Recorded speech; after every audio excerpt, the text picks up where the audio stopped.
എല്ലാവർക്കും ടെക് സൊല്യൂഷൻസിൻ്റെ പുതിയൊരു ക്ലാസ്സിലേക്ക് സ്വാഗതം.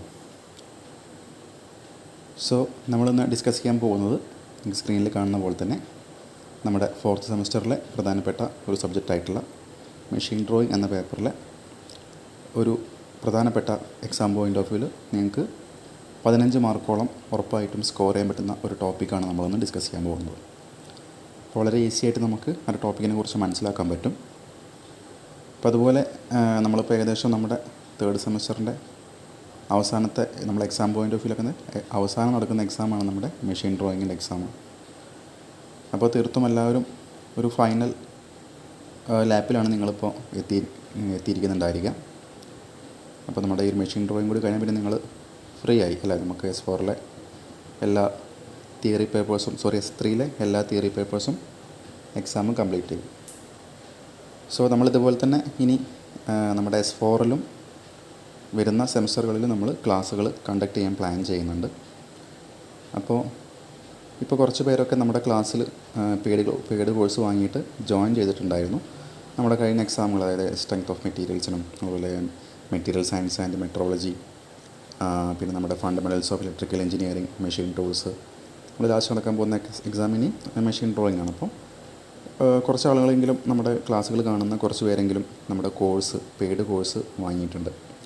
അപ്പോൾ ഇതുവരെ വാങ്ങിയിട്ടുള്ള എല്ലാവരുടെ ഭാഗത്തുനിന്നും നല്ലൊരു പോസിറ്റീവ് ഫീഡ്ബാക്കാണ് നമ്മുടെ ക്ലാസ്സിനെ കുറിച്ച് അല്ലെങ്കിൽ ലഭിച്ചിരിക്കുന്നത്. കാരണം നമ്മളത്രയും ഒരു എക്സാം പോയിൻ്റ് ഓഫ് വ്യൂവിലുള്ള നമുക്ക് ഞാൻ പറയുന്നത് മാക്സിമം നമുക്ക് ഒരു 75-ൽ മാക്സിമം ഒരു 90% എബോവ് നമുക്ക് സ്കോർ ചെയ്യാൻ പറ്റുന്ന രീതിയിലാണ് നമ്മൾ ക്ലാസ് കണ്ടക്ട് ചെയ്തിരിക്കുന്നത്. അതായത് നമ്മൾ 100% സിലബസ് പഠിച്ചില്ലെങ്കിലും നമ്മൾ വളരെ സ്മാർട്ട് വർക്ക് ചെയ്തുകൊണ്ട് ഒരിക്കലും വിട്ടുപോകാൻ പാടില്ലാത്ത ടോപ്പിക്സൊക്കെ നമ്മൾ കൃത്യമായിട്ട് ഫിൽട്ടർ ചെയ്ത് സോർട്ട് ഔട്ട് ചെയ്ത് ആ രീതിയിലാണ് നമ്മൾ ഓരോ ക്ലാസ്സുകളും കൊടുത്തുകൊണ്ടിരിക്കുന്നത്. അതുകൊണ്ട് തന്നെ ഇപ്പോൾ കഴിഞ്ഞ ഓരോ എക്സാമും കഴിഞ്ഞപ്പോഴും നല്ല ഫീഡ്ബാക്ക് മാത്രമേ നമുക്ക് ലഭിച്ചിട്ടുള്ളൂ. അതിൽ നമ്മുടെ മെറ്റീരിയൽ സയൻസിൻ്റെ കേസിൽ മാത്രം ഒരു വളരെ സ്ട്രെയിഞ്ചായിട്ട് എൻ്റെ അറിവിൽ അങ്ങനെ ഒരു സംഭവം ഇതുവരെ ഉണ്ടായിട്ടില്ല. കാരണം നമ്മുടെ അയൺ കാർബൺ ഇക്വിലിബ്രിയം ഡയഗ്രം എന്ന് പറയുന്നത് നമ്മുടെ മെറ്റീരിയൽ സയൻസിൻ്റെ ഏറ്റവും ഒരു ഫൗണ്ടേഷൻ ആയിട്ടുള്ളൊരു കാര്യമാണ്. അപ്പോൾ ഞാൻ പഠിക്കുന്ന കാലത്തും ഏകദേശം ഒരു 15 വർഷങ്ങൾക്ക് മുന്നേ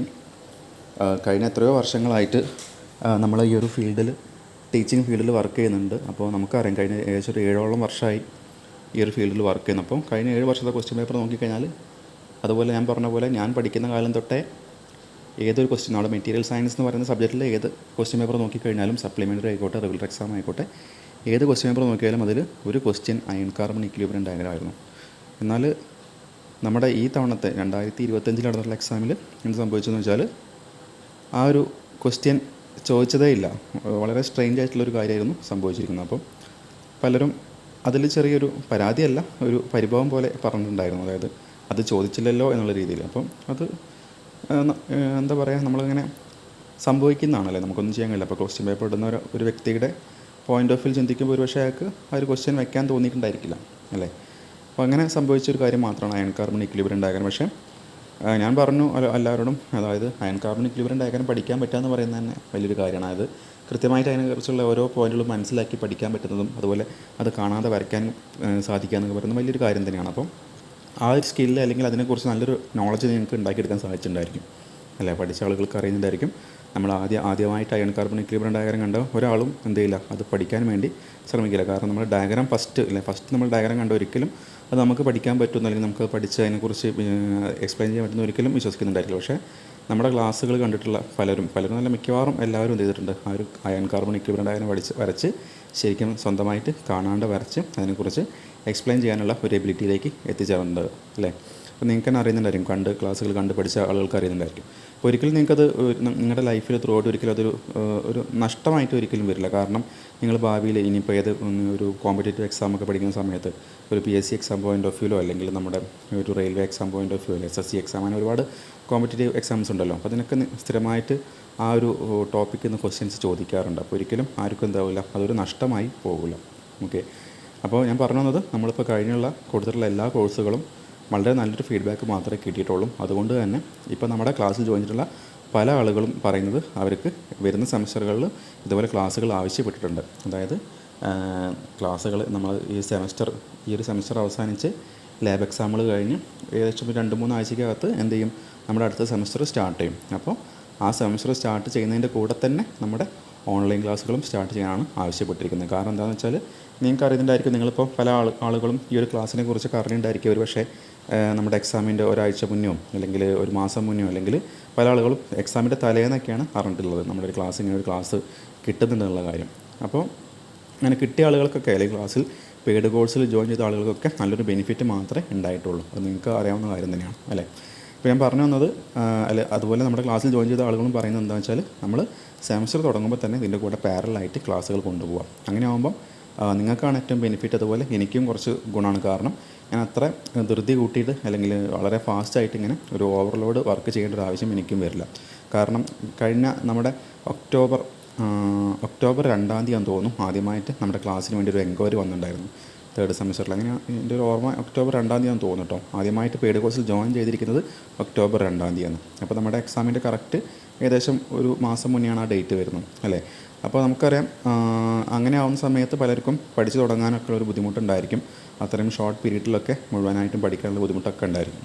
അപ്പോൾ അതുകൊണ്ട് തന്നെ അങ്ങനെ ജോയിൻ ചെയ്ത എല്ലാവരും മിക്കവാറും ഒരു 90% ആൾക്കാർ എന്ത് പറയുന്നുണ്ട്, ക്ലാസ് തുടങ്ങുമ്പോൾ തന്നെ നമ്മുടെ ഓഫ്ലൈൻ നിങ്ങളുടെ ഡിപ്ലോമ പഠിക്കുന്ന കോളേജിലെ ക്ലാസ് തുടങ്ങുമ്പോൾ തന്നെ അതിൻ്റെ കൂടെ പാരലായിട്ട് ക്ലാസ് മുന്നോട്ട് കൊണ്ടുപോകാനാണ് പറയുന്നത്. അങ്ങനെ ആകുമ്പോൾ നിങ്ങൾക്കും നല്ല ബെനിഫിറ്റാണ്. കാരണം നിങ്ങൾക്ക് നിങ്ങളുടെ കോളേജിൽ സീരീസ് എക്സാമുകൾ ഉണ്ടായിരിക്കില്ലേ, സീരീസ് 1ഉം സീരീസ് 2 ഒക്കെ ഉണ്ടായിരിക്കും. അപ്പോൾ അതിനൊക്കെ നിങ്ങൾക്ക് നല്ല സ്കോർ നേടാൻ സാധിക്കുകയും അതുപോലെ തന്നെ ആ ഒരു കാര്യം കൊണ്ട് തന്നെ നിങ്ങൾക്ക് നല്ലൊരു സ്കോർ നിങ്ങൾക്ക് ഇൻ്റർണൽ മാർക്കിലും റിഫ്ലക്റ്റ് ചെയ്യാൻ സാധിക്കും. അപ്പോൾ എങ്ങനെ നോക്കിയാലും ബെനിഫിറ്റ്സ് മാത്രമേ ഉണ്ടായിരിക്കുകയുള്ളൂ അല്ലേ. നിങ്ങൾക്ക് അറിയാവുന്ന കാര്യമാണ്, സീരീസ് എക്സാമിലൊക്കെ സാധാരണ ഇതിൽ ഞാനൊക്കെ കോളേജിൽ സീരീസ് എക്സാം കണ്ടക്ട് ചെയ്യുന്ന സമയത്ത് ഒരു 66-67 പേരുണ്ടെങ്കിലും അതിലൊരു 60 പേരും വെറുതെ എക്സാമിന് വരുന്നൊരവസ്ഥയാണുള്ളത് അല്ലേ. അറ്റ്ലീസ്റ്റ് ഒരു അരമണിക്കൂർ പോലും എക്സാമിന് വേണ്ടി പ്രിപ്പയർ ചെയ്യാണ്ട് വരുന്ന ഒരു അവസ്ഥയിലാണ് ഉള്ളത്.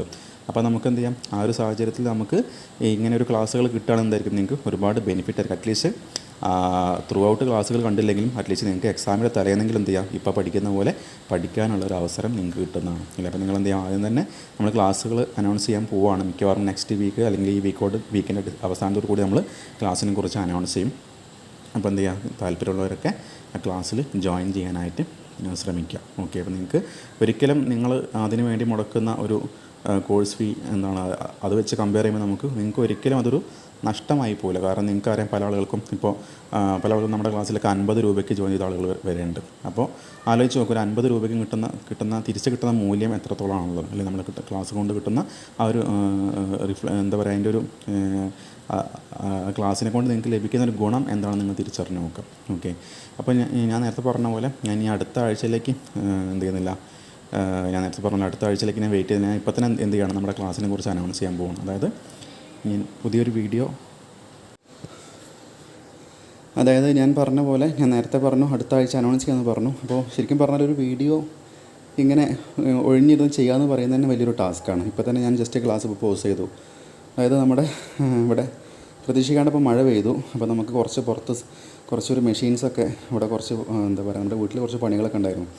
കുറച്ച് മെഷീൻസൊക്കെ തന്നെ പുറത്തുണ്ട്. അപ്പോൾ അത് എന്ത് ചെയ്തു, മഴ നനയാതിരിക്കാൻ വേണ്ടിയിട്ട് അതൊന്ന് സെറ്റ് ചെയ്യാൻ പോയി. അപ്പോൾ ഇങ്ങനെ നമ്മളൊരു ക്ലാസ് ഇങ്ങനെ ശരിക്കും പറഞ്ഞാൽ കണ്ടക്ട് ചെയ്യുക എന്ന് പറയുന്നത് നമുക്ക് കാണുന്ന ഒരാൾക്ക് വളരെ ഈസി ആയിട്ടുള്ളൊരു കാര്യമാണ്. കാരണം ഒരു അരമണിക്കൂർ ക്ലാസ് ആകുമ്പോൾ ജസ്റ്റ് അരമണിക്കൂർ മാത്രം അവിടെ സ്പെൻഡ് ചെയ്താൽ മതി. പക്ഷേ നമ്മളെ സംബന്ധിച്ച് ഒരു ക്ലാസ് ചെയ്യുമ്പോൾ എന്തായിരിക്കും, ഇപ്പോൾ തന്നെ ഞാൻ ഓടി വന്ന് കിതച്ചു, സ്റ്റെപ്പൊക്കെ കയറി വന്നു, മഴ കൊണ്ടു, അങ്ങനെ കയറി വന്ന് കിതച്ചു അല്ലേ.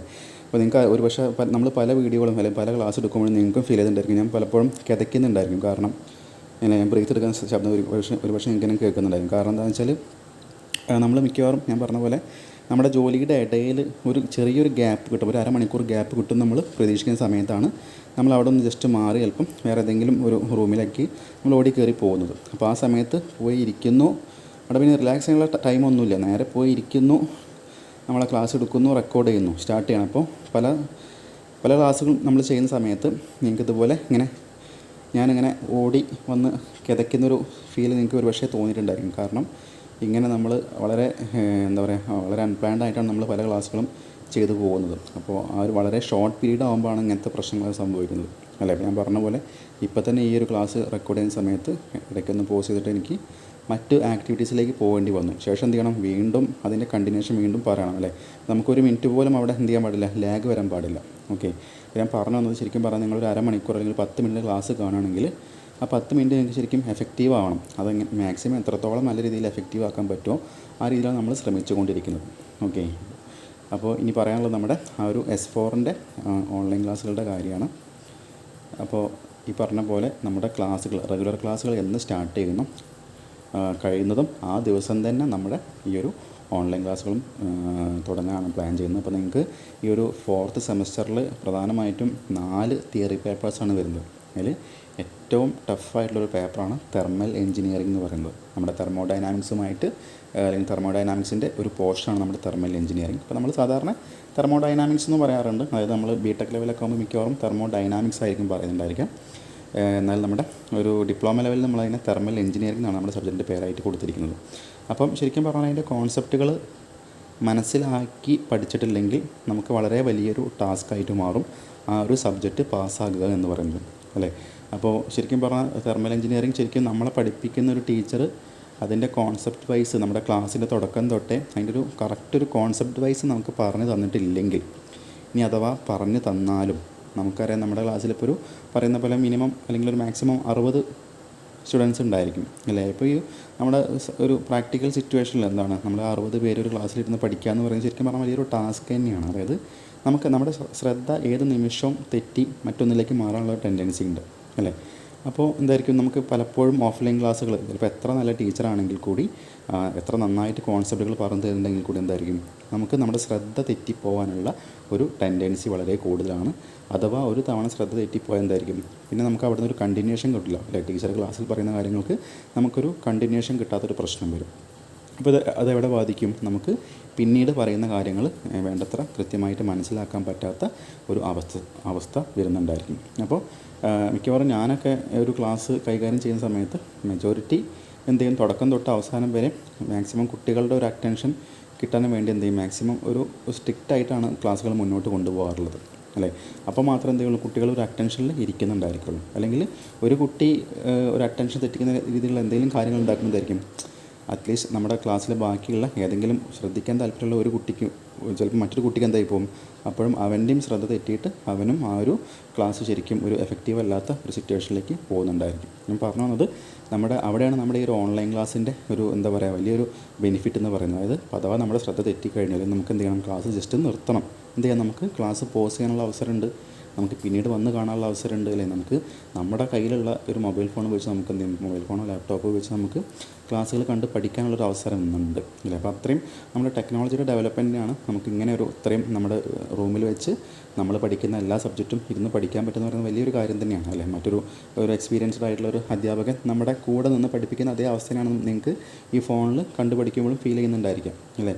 ഞാൻ ജസ്റ്റ് എൻ്റെ ഒരു എക്സ്പീരിയൻസ് ഷെയർ ചെയ്യും. അതായത് ഞാൻ 2008, 2011 അതുപോലെ 2008 പിന്നെ അതിന് ശേഷം വരുന്ന 2012, 13, 14 ആ റേഞ്ചിലാണ് ഞാൻ ഡിപ്ലോമയും ബിടെക്കൊക്കെ ചെയ്തിട്ടുണ്ടായിരുന്നു. ഇപ്പോൾ ഒരു പ്രശ്നം സംഭവിച്ചതെന്ന് വെച്ചാൽ ഞാൻ 10th കഴിഞ്ഞിട്ടാണ് നമ്മുടെ ഡിപ്ലോമയ്ക്ക് ഡയറക്റ്റ് ചേർന്നിട്ടുണ്ടായിരുന്നത്. അപ്പോൾ സത്യം പറഞ്ഞാൽ എനിക്ക് ഡിപ്ലോമയ്ക്ക് പോകുമ്പോൾ പ്രത്യേകിച്ച് യാതൊരുവിധ ഐഡിയ ഇല്ല, എന്താണ് ഡിപ്ലോമ എന്നോ അല്ലെങ്കിൽ എന്താണ് പോളിടെക്നിക്, വലിയൊരു ഐഡിയ ഒന്നുമില്ല.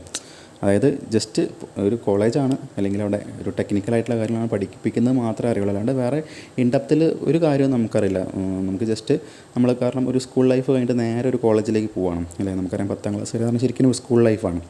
അപ്പോൾ അവിടെ നേരെ പോകുന്നത് നമ്മുടെ ഈ ഒരു ടെക്നിക്കലായിട്ടുള്ള ഒരു കോളേജിലേക്കാണ്. അതായത് എനിക്ക് പറ്റിയ വലിയൊരു പ്രശ്നം എന്ന് പറഞ്ഞാൽ ഞാൻ നേരിട്ടുള്ള വലിയൊരു പ്രശ്നം എന്ന് പറയുന്നത് നമ്മുടെ ഇംഗ്ലീഷിൻ്റെ കാര്യത്തിലാണ് വലിയൊരു പ്രശ്നം എനിക്ക് സംഭവിച്ചത്. അതായത് ഞാൻ 10th വരെ മലയാളം മീഡിയം ആയിരുന്നു പഠിച്ചിട്ടുണ്ടായിരുന്നത്. അപ്പോൾ ഡയറക്റ്റ് നമ്മൾ 10th നിന്ന് നേരെ ഡിപ്ലോമയ്ക്ക് പോകുമ്പോൾ നമുക്കറിയാം ഡിപ്ലോമയിലെ എല്ലാ പേപ്പറും എന്താണ് നമുക്കറിയാം ഇംഗ്ലീഷിലാണ്, അല്ലേ? അപ്പോൾ നമ്മൾ 1 to 10 അല്ലെ ഫസ്റ്റ് സ്റ്റാൻഡേർഡ് തൊട്ട് നമ്മൾ 10th വരെ പഠിക്കുമ്പോൾ ഇംഗ്ലീഷ് മാത്രമേ ഇംഗ്ലീഷിലുള്ളൂ, അതുപോലെ ഹിന്ദി മാത്രമേ ഹിന്ദിയിലുള്ളൂ, ബാക്കി എല്ലാ സബ്ജക്റ്റും എന്താണ് എല്ലാം മലയാളത്തിലാണ്. അപ്പോൾ അവിടുന്ന് ഡയറക്റ്റ് അങ്ങ് ഡിപ്ലോമയ്ക്ക് പോയപ്പോൾ ഭയങ്കര ഒരു ബുദ്ധിമുട്ടായിരുന്നു. അതായത് സത്യം പറഞ്ഞാൽ നമ്മളിപ്പോൾ ഒരു പാരഗ്രാഫ് നമ്മുടെ ഒരു ടെക്സ്റ്റ് ബുക്കിൽ ഒരു പാരഗ്രാഫ് വായിച്ചു കഴിഞ്ഞാൽ മിക്കവാറും ആ പാരഗ്രാഫിലെ ഒരു മെജോറിറ്റി വേർഡ്സിൻ്റെ മലയാള മീനിങ് ഒരുപക്ഷെ എനിക്കറിയാത്തൊരു സിറ്റുവേഷൻ അന്ന കാലത്തുണ്ടായിരുന്നു, അല്ലേ? അപ്പോൾ ഞാനിപ്പോൾ പഴയ എൻ്റെ ബുക്കൊക്കെ എടുത്ത് നോക്കിയാൽ അതിൽ കാണും ഞാൻ പെൻസിലായിട്ട് എന്ത് ചെയ്തിട്ടുണ്ടായിരിക്കും, ഇപ്പോൾ ഇവിടെ കാണുന്ന പോലെ ഇപ്പോൾ നമ്മൾ ഇതിപ്പോൾ ഒരു ബുക്കാണെങ്കിൽ ഞാൻ എന്ത് ചെയ്യും, ജസ്റ്റ് ഇതിൻ്റെ മേലെ ഇതിൻ്റെ മലയാള മീനിങ് കൂടെ എഴുതി വെച്ചിട്ടുണ്ടായിരിക്കും. ഓക്കെ, അപ്പോൾ അങ്ങനെ ഒരു കാലമായിരുന്നു അന്നുണ്ടായിരുന്നത്. അത് ഒരുപക്ഷെ എൻ്റെ മാത്രം ഒരു ഡ്രോബാക്ക് ആയിരിക്കാം കേട്ടോ. ജസ്റ്റ് ഒരുപക്ഷെ ഞാൻ അത്രത്തോളം ആ ഒരു ഫസ്റ്റ് സ്റ്റാൻഡേർഡ് തൊട്ട് 10th വരെ ഞാൻ അത്രത്തോളം ഇംഗ്ലീഷിനൊരു പ്രാധാന്യം അല്ലെങ്കിൽ ഇംഗ്ലീഷിന് ഒരുപാട് ഡെപ്തിലേക്ക് ഞാൻ ഒരു പക്ഷേ ആഴത്തിലിറങ്ങി പഠിക്കാത്തത് കൊണ്ടായിരിക്കാം അങ്ങനെ സംഭവിച്ചിട്ടുണ്ടായിരിക്കും. എന്തായാലും ആ കാലത്ത് ഡിപ്ലോമയ്ക്ക് പോയ സമയത്ത് വലിയൊരു ബുദ്ധിമുട്ടിനാണ് എനിക്ക് ഫീൽ ചെയ്യാൻ ഞാൻ അനുഭവിച്ചിട്ടുണ്ടായിരുന്നു. കാരണം മിക്കവാറും എല്ലാ പേപ്പറും എനിക്ക് സപ്ലിമെൻ്ററി വരുന്നൊരവസ്ഥയിലേക്കായിരുന്നു ഫസ്റ്റ് ഇയർ എന്നൊക്കെ പോയിക്കൊണ്ടിരുന്നത്. ഓക്കെ, അപ്പോൾ അങ്ങനെ സപ്ലിമെൻ്ററി ഒക്കെ വന്ന് സെക്കൻഡ് ഇയറൊക്കെ ഒന്നും കൂടി മെച്ചപ്പെട്ട് തേർഡ് ഇയർ ആകുമ്പോൾ ഒന്നും കൂടി മെച്ചപ്പെട്ട് പിന്നെ ലെറ്റ് എഴുതി ഒന്നും കൂടി മെച്ചപ്പെട്ട് പിന്നെ ബിടെക്കിന് പോയി നല്ല രീതിയിൽ മെച്ചപ്പെട്ട് അങ്ങനെ പിന്നെ ബിടെക്കിന് സപ്ലിമെൻ്ററി ഒന്നും വരാണ്ട് നല്ല നീറ്റായിട്ട് പോകാൻ സാധിച്ചു. അപ്പോൾ നമ്മുടെ ഒരു എക്സ്പീരിയൻസ്, അതായത് ഡിപ്ലോമയ്ക്ക് പോയ ആ ഒരു എക്സ്പീരിയൻസ് എനിക്ക് ബിടെക്കിന് നല്ല രീതിയിൽ ഒരു പോസിറ്റീവായിട്ടുള്ള ഒരു ഫീഡ്ബാക്ക് അല്ലെങ്കിൽ പോസിറ്റീവായിട്ടുള്ള ഒരു റിസൾട്ട് എനിക്ക് ഉണ്ടാക്കാൻ പറ്റി. കാരണം നമുക്ക് എങ്ങനെയാണ് പഠിക്കേണ്ടത് എന്നുള്ളൊരു ഐഡിയ നമുക്ക് ഡിപ്ലോമ കഴിയുമ്പോഴത്തേക്ക് മനസ്സിലായി, എങ്ങനെ പഠിച്ചാലാണ് പാസ്സാക്കാൻ പറ്റുന്നതൊക്കെ. അതുകൊണ്ട് എനിക്ക് ആ ഒരു പ്രശ്നം, ഈ പറഞ്ഞ ഡിപ്ലോമേൻ്റെ പ്രശ്നം എനിക്ക് ബിടെക്കിന് പോയപ്പോൾ സംഭവിച്ചിട്ടില്ലായിരുന്നു. ഓക്കെ, അപ്പോൾ ഞാൻ പറഞ്ഞു വന്നത്, ഞാൻ ഈ ഡിപ്ലോമ പഠിക്കുന്ന കാലത്ത് ഇങ്ങനെ സപ്ലിമെൻ്ററി വന്ന സമയത്ത് എന്ത് ചെയ്യും, നമുക്ക് പിന്നെ വേറൊരു ഓപ്ഷനില്ല, പിന്നെ വീണ്ടും പഠിക്കണമല്ലോ. കാരണം 6 മാസം കഴിയുമ്പോൾ നമുക്ക് വീണ്ടും എക്സാം വരും, അത് നമുക്ക് പഠിക്കണം. അപ്പോൾ എന്ത് ചെയ്യണം, നമ്മൾ പുറത്ത് എവിടെയെങ്കിലും ട്യൂഷന് പോകണം, ഡിപ്ലോമ ട്യൂഷന് പോകണം. ഇപ്പോൾ എൻ്റെ നാട്ടിനെ സംബന്ധിച്ച് നാട് അന്നൊക്കെ വലിയ പുരോഗതിയുള്ള നാടാണെങ്കിൽ കൂടി നമുക്ക് ഡിപ്ലോമയ്ക്കൊക്കെ ട്യൂഷനും കിട്ടാനുള്ളൊരു അവൈലബിലിറ്റി അന്ന് നമുക്കില്ലായിരുന്നു. അപ്പോൾ നമുക്ക് നമ്മുടെ നാട്ടിൽ നിന്ന് നമുക്കൊരു ഏകദേശം 65 കിലോമീറ്റർ അപ്പുറമുള്ള കോഴിക്കോടോ അല്ലെങ്കിൽ തൃശ്ശൂരോ അല്ലെങ്കിൽ ഷൊർണൂരൊക്കെ പോയിട്ട് വേണം നമുക്ക് ഡിപ്ലോമയിലൊക്കെ ട്യൂഷന് പഠിക്കാനായിട്ട്. അപ്പോൾ അങ്ങനെ എൻ്റെ വീട്ടിൽ നിന്ന് ഏകദേശം ഒരു 65 കിലോമീറ്ററാണ് കോഴിക്കോട് ടൗണിലേക്കുള്ളത്. അപ്പോൾ ഞാനവിടെ ഈ പറഞ്ഞ പോലെ പല പേപ്പറിനും സപ്ലിമെൻ്ററി വന്ന സമയത്ത് ട്യൂഷന് പോയിട്ടായിരുന്നു പഠിച്ചിട്ടുണ്ടായിരുന്നു. ഓക്കെ, അപ്പോൾ ആലോചിച്ച് നോക്കുക, അന്ന കാലത്ത് ഞാൻ ഏകദേശം ആ സമയത്ത് നമുക്കൊരു 8 മണിക്ക് ട്രെയിൻ ഉണ്ട് നമ്മുടെ നാട്ടിൽ നിന്ന്. 8 മണിക്ക് ട്രെയിൻ കയറി ഏകദേശം 9:15 കോഴിക്കോട് എത്തും. ഒരു 9:15 എത്തിയ പിന്നെ ഒരു കിലോമീറ്റർ ഉണ്ട് നമ്മുടെ സ്റ്റേഷനിൽ നിന്ന് നമ്മുടെ ട്യൂഷൻ സെൻറ്ററിലേക്ക്. 1 കിലോമീറ്റർ മിക്കവാറും എല്ലാം നടക്കുക തന്നെയാണ് ചെയ്യുക. നമ്മുടെ റെയിലിൻ്റെ മേലെ കൂടെ അങ്ങനെ സൈഡിൽ കൂടെ നടന്ന് പോയി 1 കിലോമീറ്റർ നടന്നെത്തിയാൽ നമ്മുടെ സെൻറ്റർ എത്തും. പിന്നെ അവിടുന്ന് ടീച്ചർ വന്നിട്ടുണ്ടായിരിക്കും. മിക്കവാറും face to face tuition class ആയിരുന്നു വന്നിട്ടുണ്ടായിരുന്നു. Face to face tuition class means മിക്കവാറും ഒരു പേപ്പറിന് ഒരാളൊക്കെ ഉണ്ടാവുള്ളൂ പഠിക്കാനായിട്ട്. അപ്പോൾ ടീച്ചർ നമ്മുടെ ഓപ്പോസിറ്റ് ഇരിക്കും, ബുക്ക് സെൻറ്ററിൽ വെക്കും, നമുക്ക് പഠിപ്പിച്ചു തരും. അങ്ങനെയായിരുന്നു നമ്മുടെ അന്നത്തെ ആ കാലത്തെ ട്യൂഷൻ്റെ ഒരു രീതി. അപ്പോൾ പറയുന്നത്, നമുക്ക് അന്നൊക്കെ ഞാൻ പറഞ്ഞ കാലഘട്ടം ആലോചിച്ച് നോക്കാം, 2008-11 അന്ന് നമുക്ക് ഒരു സബ്ജക്റ്റിന് ഞാൻ ട്യൂഷനായിട്ട് കൊടുത്ത് എനിക്കിപ്പോഴും ഓർമ്മയുണ്ട്. കാരണം ഒരിക്കലും മറക്കാൻ കഴിയില്ല. 2500 രൂപയാണ് ഒരു സബ്ജക്റ്റിൻ്റെ ട്യൂഷൻ ഫീ എന്ന് പറയുന്നത്. ഒറ്റ പേപ്പർ ആട്ടോ. അപ്പോൾ മെഷീൻ ഡ്രോയിങ് പഠിക്കാൻ പോയാലും മെഷീൻ ഡ്രോയിങ് പഠിക്കാൻ നമുക്ക് 2500 രൂപ ചിലവാക്കണം. അപ്പോൾ അന്ന് 5 മൊഡ്യൂളായിരുന്നു ഒരു സബ്ജക്റ്റിൽ ഉണ്ടായിരുന്നത്. അപ്പോൾ 5 മൊഡ്യൂളിന് നമുക്ക് ശരിക്കും 500 രൂപയാണ് ഒരു മൊഡ്യൂളിന് വരുന്നത്.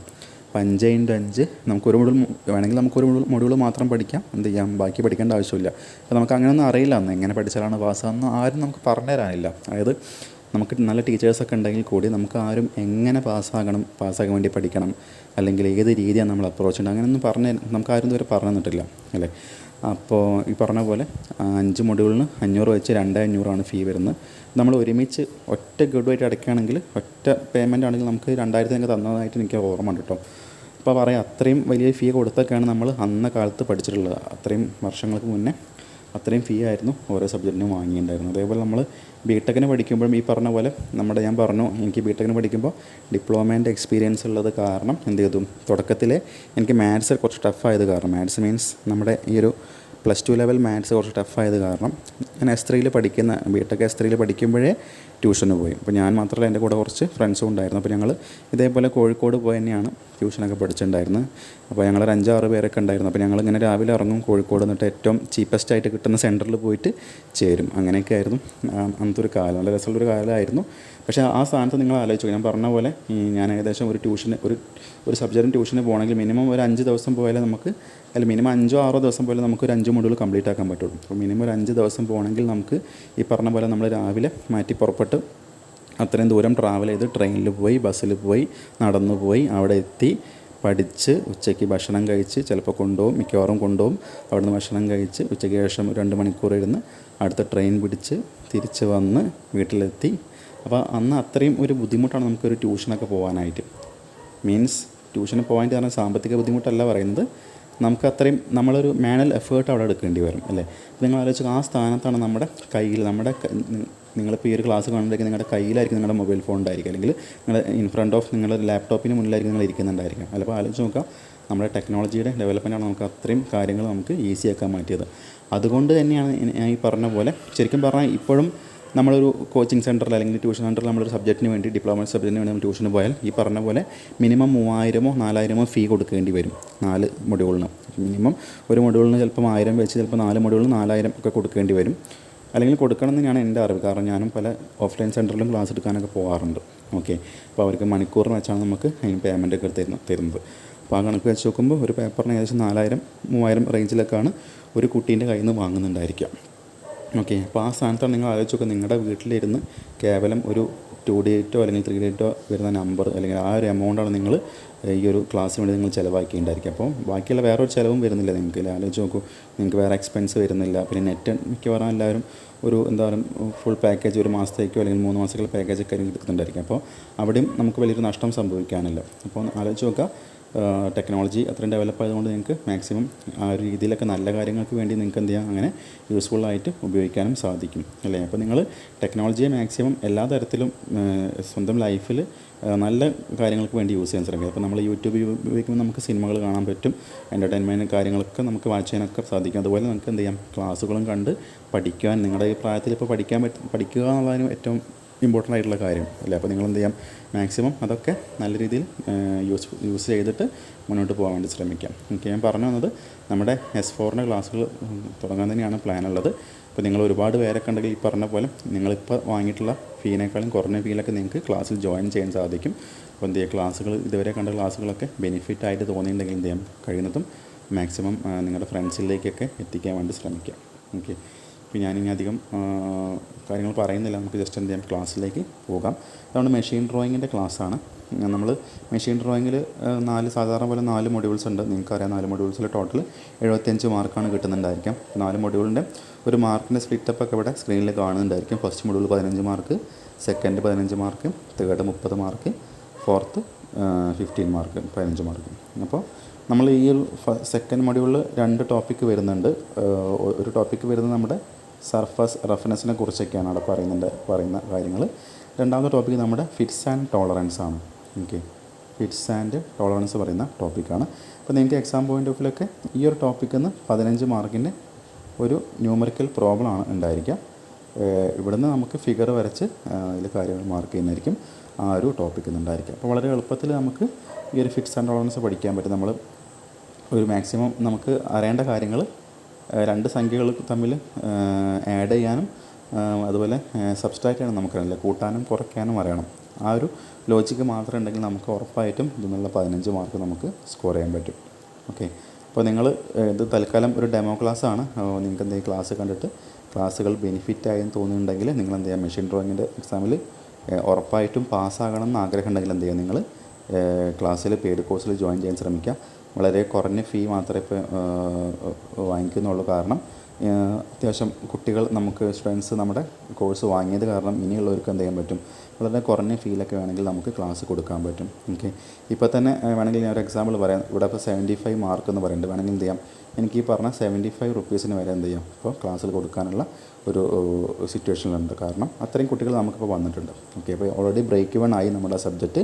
നമുക്ക് എന്ത് ചെയ്യാം, നിങ്ങൾക്ക് വേണമെങ്കിൽ 75 നിങ്ങൾ ഈ ക്ലാസ് കണ്ട ഒരാൾക്ക് എന്ത് ചെയ്യാം, വേണമെങ്കിൽ ഇങ്ങോട്ട് ചോദിക്കാം, സാറ് ക്ലാസ്സിൽ പറഞ്ഞല്ലോ 75 റുപ്പീസിന് തരാമെന്ന് പറഞ്ഞല്ലോ എന്ന് ചോദിക്കാം. അപ്പോൾ എന്ത് ചെയ്യാം, അതിൻ്റെ അർത്ഥം നിങ്ങൾ ക്ലാസ് കണ്ടോ എന്നുള്ള കാര്യം എനിക്ക് മനസ്സിലാക്കാൻ പറ്റും. സോ എന്ത് ചെയ്യുക, നിങ്ങൾ ക്ലാസ് കണ്ടിട്ട് ഈ ക്ലാസ് നന്നായി എന്ന് തോന്നുന്നുണ്ടെങ്കിൽ മാത്രം എന്ത് ചെയ്യുക, ഈ ഒരു ഫീ തന്നിട്ട് നിങ്ങൾ ക്ലാസ്സിൽ ജോയിൻ ചെയ്യാം. ഓക്കെ, അപ്പോൾ ഉറപ്പായിട്ടും പറയുന്നു, നിങ്ങൾക്ക് ഒരിക്കലും നിങ്ങൾ ഈ ചിലവാക്കുന്ന ഈ ഒരു തുകയ്ക്ക് എന്ത് ചെയ്യില്ല, ഒരിക്കലും നഷ്ടം വരില്ല. കാരണം നിങ്ങൾ ഈ 2 ദിവസം നിങ്ങൾ മാക്സിമം എഫേർട്ട് പഠിക്കാൻ വേണ്ടി കൊടുത്താൽ എന്ത് ചെയ്യും, നിങ്ങൾക്ക് ഉറപ്പായിട്ടും ഈ പറയുന്ന പോലെ 75 മാർക്കിൻ്റെ എക്സാമിൽ കഴിയുന്നതും ഒരു 70 അബോവ് നിങ്ങൾക്ക് സ്കോർ ചെയ്യാൻ പറ്റും. ഓക്കെ, ഞാൻ പറയുന്നു, നിങ്ങൾ ഈ ക്ലാസ്സുകൾ കാണുന്ന ഒരാൾക്ക് എന്ത് ചെയ്യാം, ഈ ഫീ എന്നോട് ചോദിക്കാം, സാർ ഈ ഫീ ക്ലാസ്സിൽ പറഞ്ഞല്ലോ, എനിക്ക് ക്ലാസ് തരുമോ എന്ന് ചോദിച്ചാൽ ഓക്കെ, സ്പോട്ടിൽ നിങ്ങൾക്ക് എന്തെങ്കിലും ക്ലാസ്സിൽ ജോയിൻ ചെയ്യാം. ഓക്കെ, അപ്പോൾ അതൊരു പെട്ടെന്ന് എനിക്ക് മനസ്സിൽ തോന്നിയൊരു ആശയമാണ്. അപ്പോൾ എന്ത് ചെയ്യാം, നിങ്ങൾക്ക് ക്ലാസ്സിൽ ജോയിൻ ചെയ്യാവുന്നതാണ്.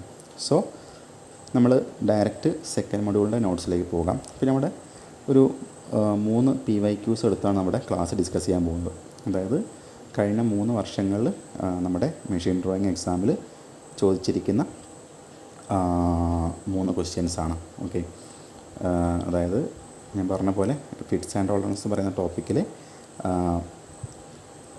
ന്യൂമറിക്കൽ പ്രോബ്ലംസ് വരുന്നുണ്ട്. ആ ഒരു ടോപ്പിക്കാണ് നമ്മളിന്ന് ഡിസ്കസ് ചെയ്യാൻ പോകുന്നത്. ഉറപ്പായിട്ടും നിങ്ങൾക്ക് ഈ ഒരു ക്ലാസ് കണ്ടു കഴിഞ്ഞാൽ ആ ക്ലാസ് കണ്ടതിൻ്റെ ബെനിഫിറ്റ് ഉറപ്പായിട്ടും ഉണ്ടായിരിക്കും. അപ്പോൾ നിങ്ങൾ ക്ലാസ് കണ്ടു കഴിഞ്ഞിട്ട് നിങ്ങൾക്ക് ബെനിഫിറ്റായെന്ന് തോന്നിയാൽ നിങ്ങളുടെ ക്ലാസ്സിലെ മറ്റുള്ള ഫ്രണ്ട്സിലേക്കും ക്ലാസ് വേണമെങ്കിൽ റെക്കമെൻഡ് ചെയ്യാം. അതുപോലെ നിങ്ങൾ പറഞ്ഞ പോലെ നിങ്ങൾക്ക് ഈ സബ്ജക്റ്റ് ഉറപ്പായിട്ടും നല്ലൊരു മാർക്കിൽ സ്കോർ ചെയ്യണം എന്നുള്ള ആഗ്രഹമുള്ള ആൾക്കാർ എന്ത് ചെയ്യാം, നിങ്ങൾ ക്ലാസ് എന്ത് ചെയ്യാം, പെയ്ഡ് കോഴ്സിൽ ജോയിൻ ചെയ്യാം. ഓക്കെ. അപ്പോൾ ഞാൻ പറഞ്ഞ പോലെ നമ്മുടെ 2022 നവംബർ 2022 ഒരു പ്രീവിയസ് ഇയർ ക്വസ്റ്റ്യനാണ് നിങ്ങൾക്ക് ഇവിടെ സ്ക്രീനിൽ കാണുന്നുണ്ടായിരിക്കുക. ഓക്കെ. അപ്പോൾ ഇത് ഞാൻ പറഞ്ഞ പോലെ ഒരു ന്യൂമറിക്കൽ പ്രോബ്ലമാണ്. വളരെ ചെറിയ കാര്യങ്ങൾ, രണ്ട് മൂന്ന് ചെറിയ കാര്യങ്ങളെ കുറിച്ച് വ്യക്തമായ ഒരു ഐഡിയ ഉണ്ടാക്കി വെച്ചാൽ നിങ്ങൾക്ക് ഉറപ്പായിട്ടും 15 മാർക്ക് നിങ്ങൾക്ക് മാക്സിമം ഒരു 15 മിനിറ്റ് കൊണ്ട് നിങ്ങൾക്ക് എന്ത് ചെയ്യാം, എക്സാം ഹാളിൽ വെച്ച് 15 മാർക്ക് ഉറപ്പിക്കാൻ പറ്റും. അപ്പോൾ ആലോചിച്ച് നോക്കുക, 75-ൽ 15 കിട്ടിയാൽ പിന്നെ നമ്മൾ ഏകദേശം പാസ് മാർക്കിൻ്റെ അടുത്തെത്തി. അതായത് ഇനി ഒരു 15 കൂടി കിട്ടിയാൽ നമ്മൾ പാസ്സായി അല്ലേ. അപ്പോൾ നമ്മൾ ക്വസ്റ്റ്യൻ പേപ്പറിൽ ഈ ന്യൂമറിക്കൽ പ്രോബ്ലം ഉണ്ടാകുമെന്നുള്ള കാര്യത്തിൽ 99.999% ഉറപ്പാണ്. ഇനി മെഷീൻ ഡ്രോയിങ് സംഭവിച്ച പോലെ, മെറ്റീരിയൽ സയൻസ് സംഭവിച്ച പോലെ അയൺ കാർബൺ ചോദിക്കാതിരിക്കാനുള്ളൊരു ചാൻസ് ഇവിടെ വരുന്നില്ല. കാരണം ഇവിടെ 2 ചാപ്റ്ററാണ് വരുന്നത്. ഒരു ചാപ്റ്റർ നേരത്തെ പറഞ്ഞ പോലെ സർഫസ് റഫ്നെസ്സിൻ്റെയും, രണ്ടാമത്തെ ചാപ്റ്റർ നമ്മുടെ ഫിറ്റ്സ് ആൻഡ് ടോളറൻസുമാണ്. അപ്പോൾ ഇവിടുന്ന് ഇത്രയും കാലം കണ്ട ക്വസ്റ്റ്യൻ പേപ്പറിലൊക്കെ ഒരു പ്രോബ്ലം ഒരു ഫിഗറാണ് തന്നിട്ടുണ്ടായിരിക്കുക. അപ്പോൾ നമുക്ക് എന്ത് ചെയ്യാം, ഉറപ്പായിട്ടും ഈ ഒരു ക്വസ്റ്റ്യൻസ് നമുക്ക് എക്സാം പോയിൻ്റ് ഓഫ് വ്യൂ പ്രതീക്ഷിക്കാവുന്നതാണ്. സോ നമുക്ക് ക്ലാസ് സ്റ്റാർട്ട് ചെയ്യാം.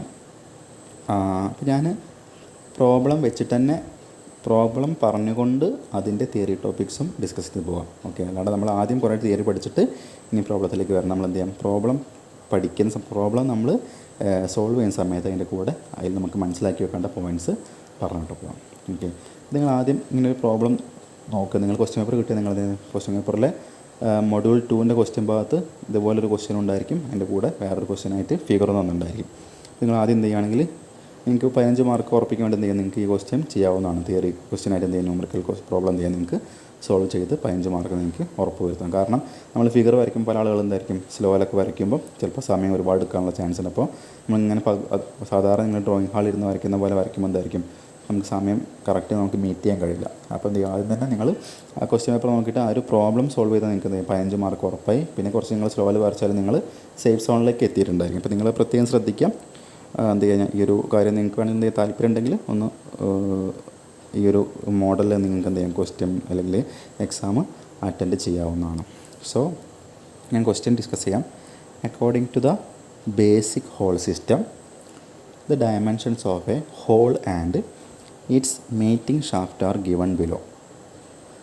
Find the value of the shaft tolerances, hole tolerances and spelling mistake ഉണ്ട്, ക്ലിയർനെസ് ആണ്, ക്ലിയറൻസസ് ആണ് കേട്ടോ. ശരിക്കും ക്ലിയറൻസസ് ആണ്, ക്ലിയർനെസ് എന്നല്ല കേട്ടോ. Check the calculated dimensions represent the same on a schematic drawing. അപ്പോൾ ഇതാണ് നമ്മുടെ ക്വസ്റ്റ്യൻ. അപ്പോൾ മിക്കവാറും മെജോറിറ്റി ആളുകളും ഈ ഒരു ഫിറ്റ്സ് ആൻഡ് ടോളറൻസിൻ്റെ പ്രോബ്ലം ഇതുവരെ പ്രത്യേകിച്ച് ഒരു ഐഡിയ ഉണ്ടായിരിക്കില്ല. ഇപ്പോൾ സാധാരണ ഇതിൽ ഞാനൊക്കെ എൻ്റെ ഒരു അറിവ് വെച്ച് പല ടീച്ചേഴ്സും എന്ത് ചെയ്യാറുണ്ട്, ഈ ഒരു ടോപ്പിക്ക് ചിലപ്പം അസൈൻമെൻ്റ് ആയിട്ട് കൊടുക്കാറുണ്ട്.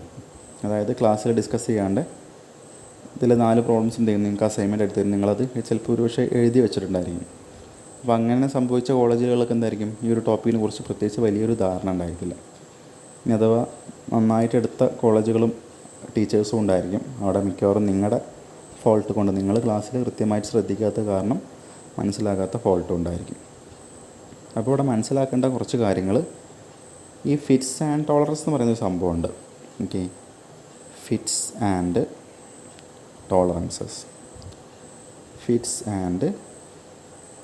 ടോളറൻസസ്,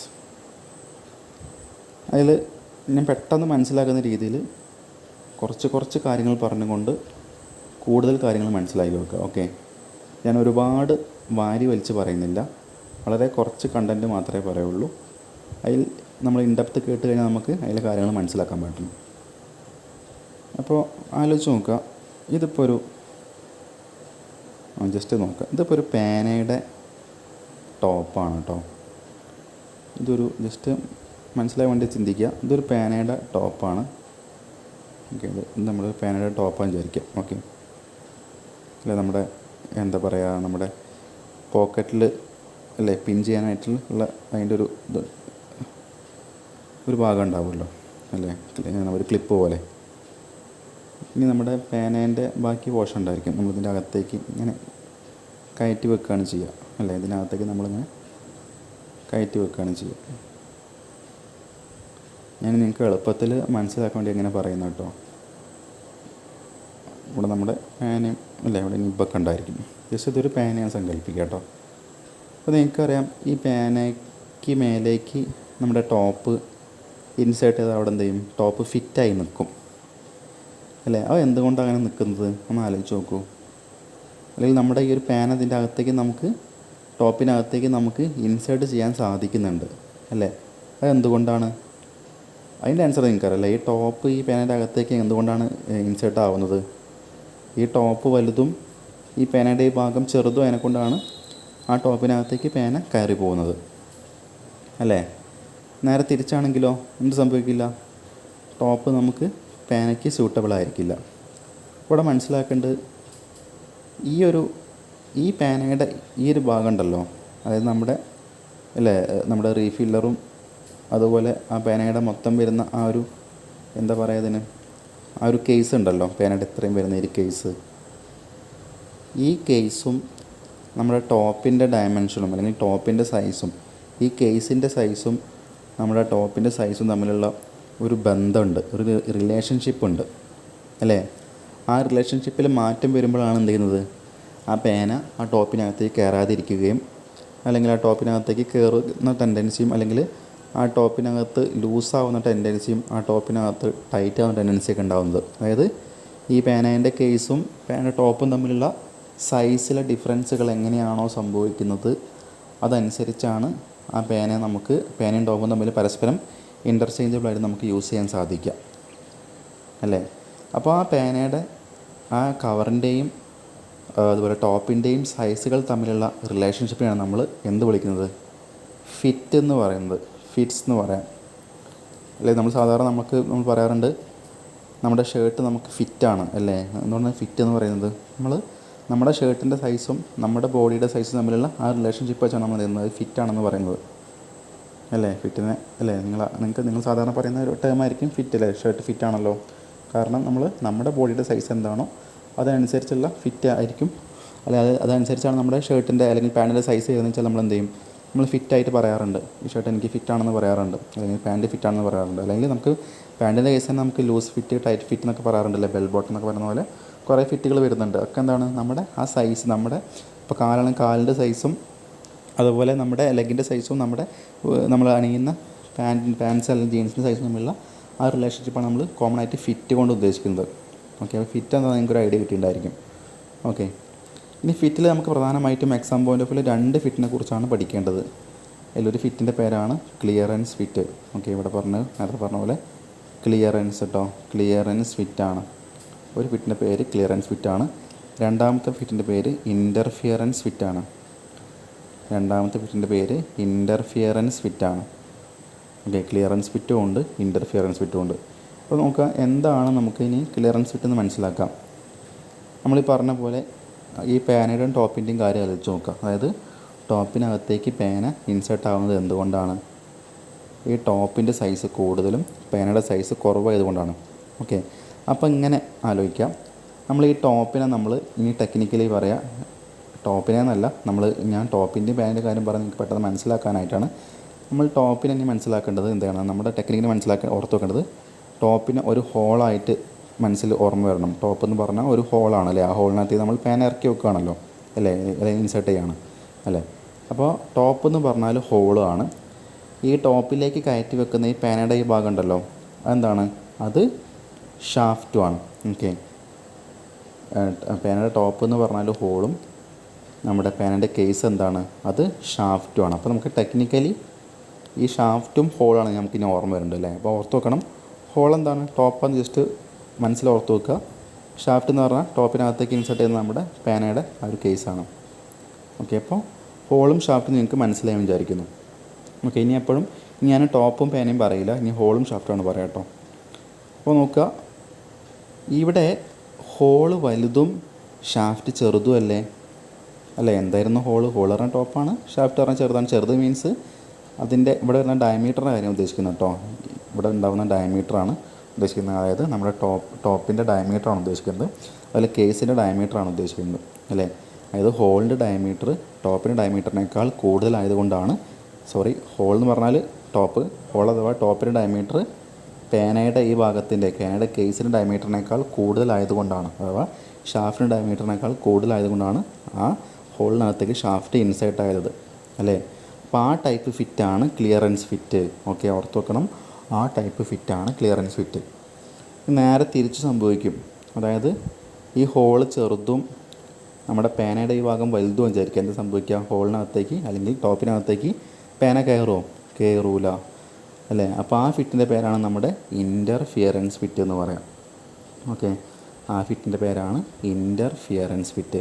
ഇപ്പോൾ നിങ്ങൾക്ക് അറിയുന്നുണ്ടായിരിക്കും, നമ്മുടെ ഹാമർ ഉണ്ടല്ലോ അല്ലേ? നിങ്ങൾ ഹാമർ കണ്ടിട്ടുണ്ടായിരിക്കും.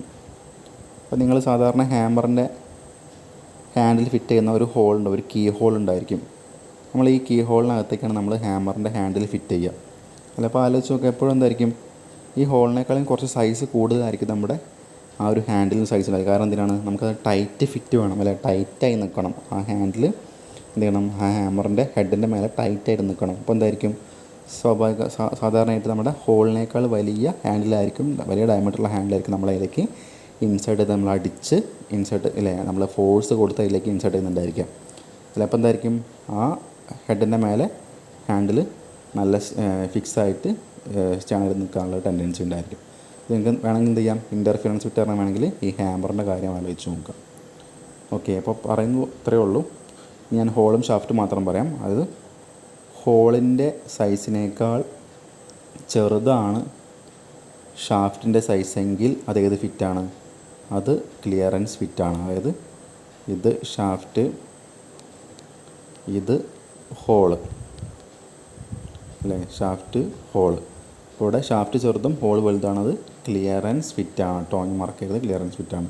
നേരെ തിരിച്ചാണെങ്കിലോ, ഷാഫ്റ്റ് വലുതും ഹോള് ചെറുതും അല്ലേ? ഇത് ഷാഫ്റ്റ്, ഇത് ഹോള് അല്ലേ? അപ്പോൾ ആ ഫിറ്റിൻ്റെ പേരാണ് ഇൻ്റർഫിയറൻസ് ഫിറ്റ്. ആ ഫിറ്റിൻ്റെ പേരാണ് ഇൻ്റർഫിയറൻസ് ഫിറ്റ്. അപ്പോൾ നിങ്ങൾക്ക് ക്ലിയറൻസ് ഫിറ്റ് എന്താണെന്നും ഇൻ്റർഫിയറൻസ് ഫിറ്റ് എന്താണെന്നും നിങ്ങൾക്ക് ഏകദേശം ഒരു ഐഡിയ കിട്ടിയിട്ടുണ്ടായിരിക്കും. ഓക്കെ ആണല്ലോ? ഇനി നമുക്ക് മനസ്സിലാക്കേണ്ടത്, ഇതിൽ ഇനിയും കുറച്ച് തിയറി പോർഷൻസ് കൂടി പറയാനുണ്ട്. നമ്മുടെ ഇൻ്റർചേഞ്ചബിലിറ്റീനെ കുറിച്ച് പറയാനുണ്ട്, അതുപോലെ ടോളറൻസിനെ കുറിച്ച് പറയാനുണ്ട്, പിന്നെ ഡീവിയേഷൻസിനെ കുറിച്ച് പറയാറുണ്ട്, ബേസിക് സൈസിനെ കുറിച്ച് പറയാനുണ്ട്. ഞാൻ വിചാരിച്ച പോലെ ഒരു അരമണിക്കൂറിനെ കൊണ്ട് ഒരു പ്രോബ്ലം ഡിസ്കസ് ചെയ്യാമെന്ന് വിചാരിച്ചിട്ടുണ്ടായിരുന്നു. പക്ഷേ നമ്മുടെ അടുത്ത സെമിസ്റ്ററിനെയും കൂടി പ്രൊമോ പറഞ്ഞത് കാരണം ഒരുപാട് അങ്ങ് ക്ലാസ് നീണ്ടുപോയി. ഓക്കെ, നമുക്ക് മാക്സിമം ഈ ക്ലാസ്സിൽ ഒരു ടോപ്പിക് ഉൾക്കൊള്ളിക്കാൻ ശ്രമിക്കാം. അതായത് മനസ്സിലാക്കേണ്ടത്, അപ്പോൾ നമ്മൾ ഫിറ്റ് എന്താണെന്ന് മനസ്സിലായല്ലോ എല്ലാവർക്കും അല്ലേ? ഏകദേശം ഒരു ഐഡിയ കിട്ടിയല്ലോ ഫിറ്റ് എന്താണെന്നുള്ളത്. രണ്ട് ഫിറ്റ് ഉണ്ടെന്ന് മനസ്സിലായല്ലോ. ക്ലിയറൻസ് ഫിറ്റും ഉണ്ട്, ഇൻ്റർഫിയറൻസ് ഫിറ്റും ഉണ്ട്. രണ്ട് കാര്യം മനസ്സിലായല്ലോ. ഇത്തരം കാര്യം അപ്പോൾ നമ്മൾ പറഞ്ഞിട്ടുണ്ട് അല്ലേ?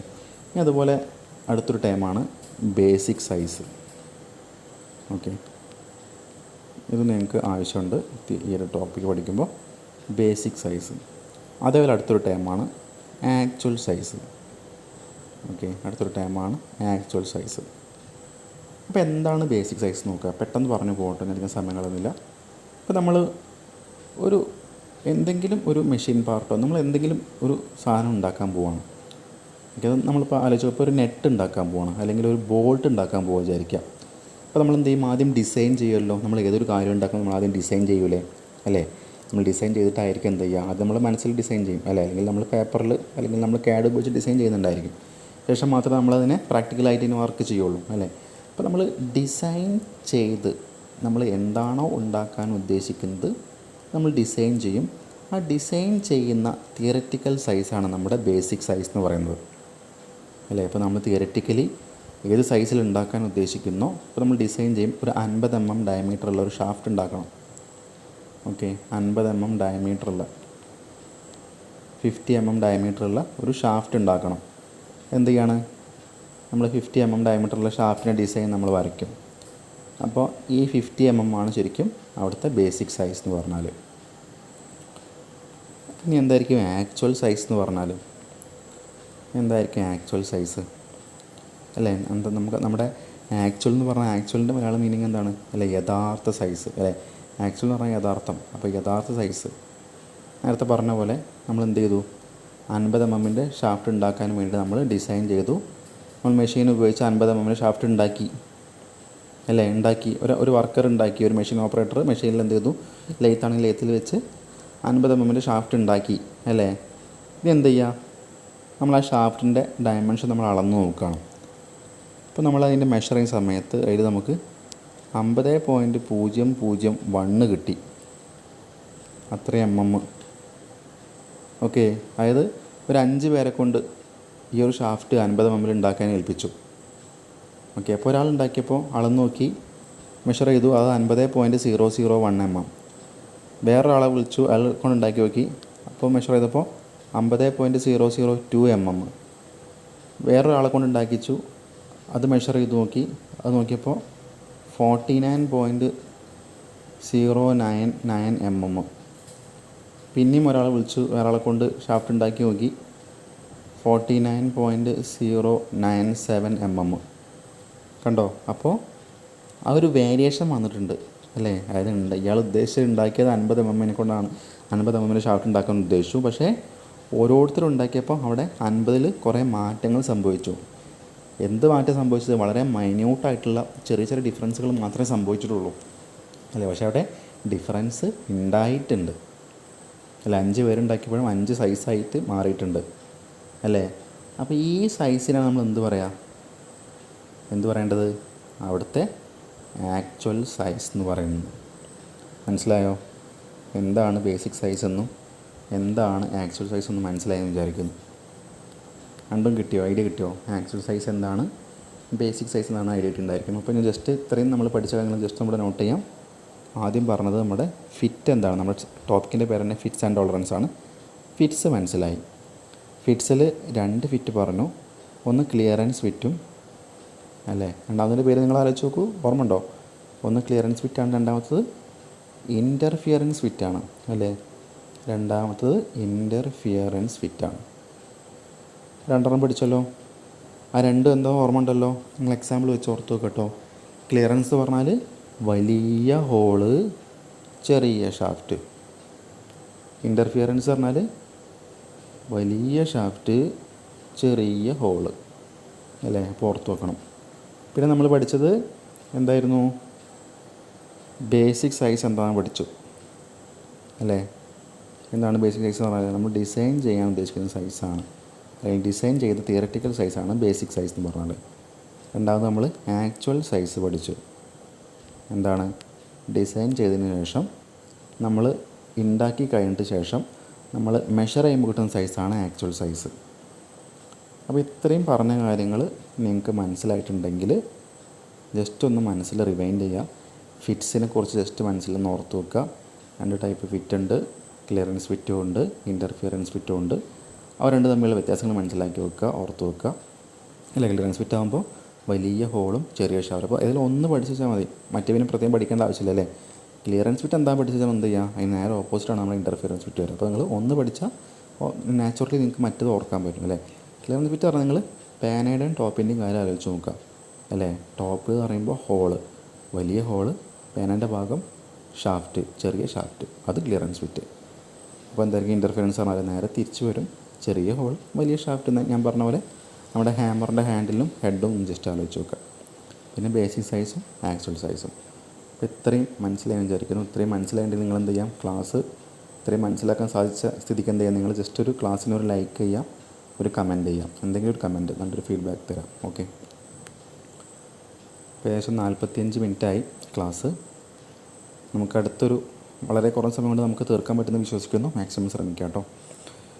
അപ്പോൾ ജസ്റ്റ് നമുക്കിപ്പോൾ ഇത്ര 4 കാര്യങ്ങൾ നമ്മൾ പഠിച്ചു വെച്ചു. ഫിറ്റിനെ കുറിച്ചും സൈസിനെ കുറിച്ചും മനസ്സിലാക്കി. ഞാൻ നേരത്തെ പറഞ്ഞ ഒരു കാര്യമില്ലേ, നമ്മൾ 5 പേരെ കൊണ്ട് ഉണ്ടാക്കിയ സമയത്ത് അല്ലേ, ജസ്റ്റ് ഇവിടെ എഴുതാം, ഒരാളുണ്ടാക്കിയപ്പോൾ 50.001 വന്നു. പിന്നെ ഒരാളുണ്ടാക്കിയപ്പോൾ 50.002 വന്നു എന്ന് പറഞ്ഞു. പിന്നെ ഒരാളുണ്ടാക്കിയപ്പോൾ 49.098 വന്നു എന്ന് പറഞ്ഞു. പിന്നെ ഒരാളുണ്ടാക്കിയപ്പോൾ അല്ലേ 49.099 വന്നു എന്ന് പറഞ്ഞു. അങ്ങനെ ഒരു റീഡിങ് കൂടി എടുക്കുക. പിന്നെ ഒരാളുണ്ടാക്കിയപ്പോൾ 49.096 വന്നു വിചാരിക്കാം.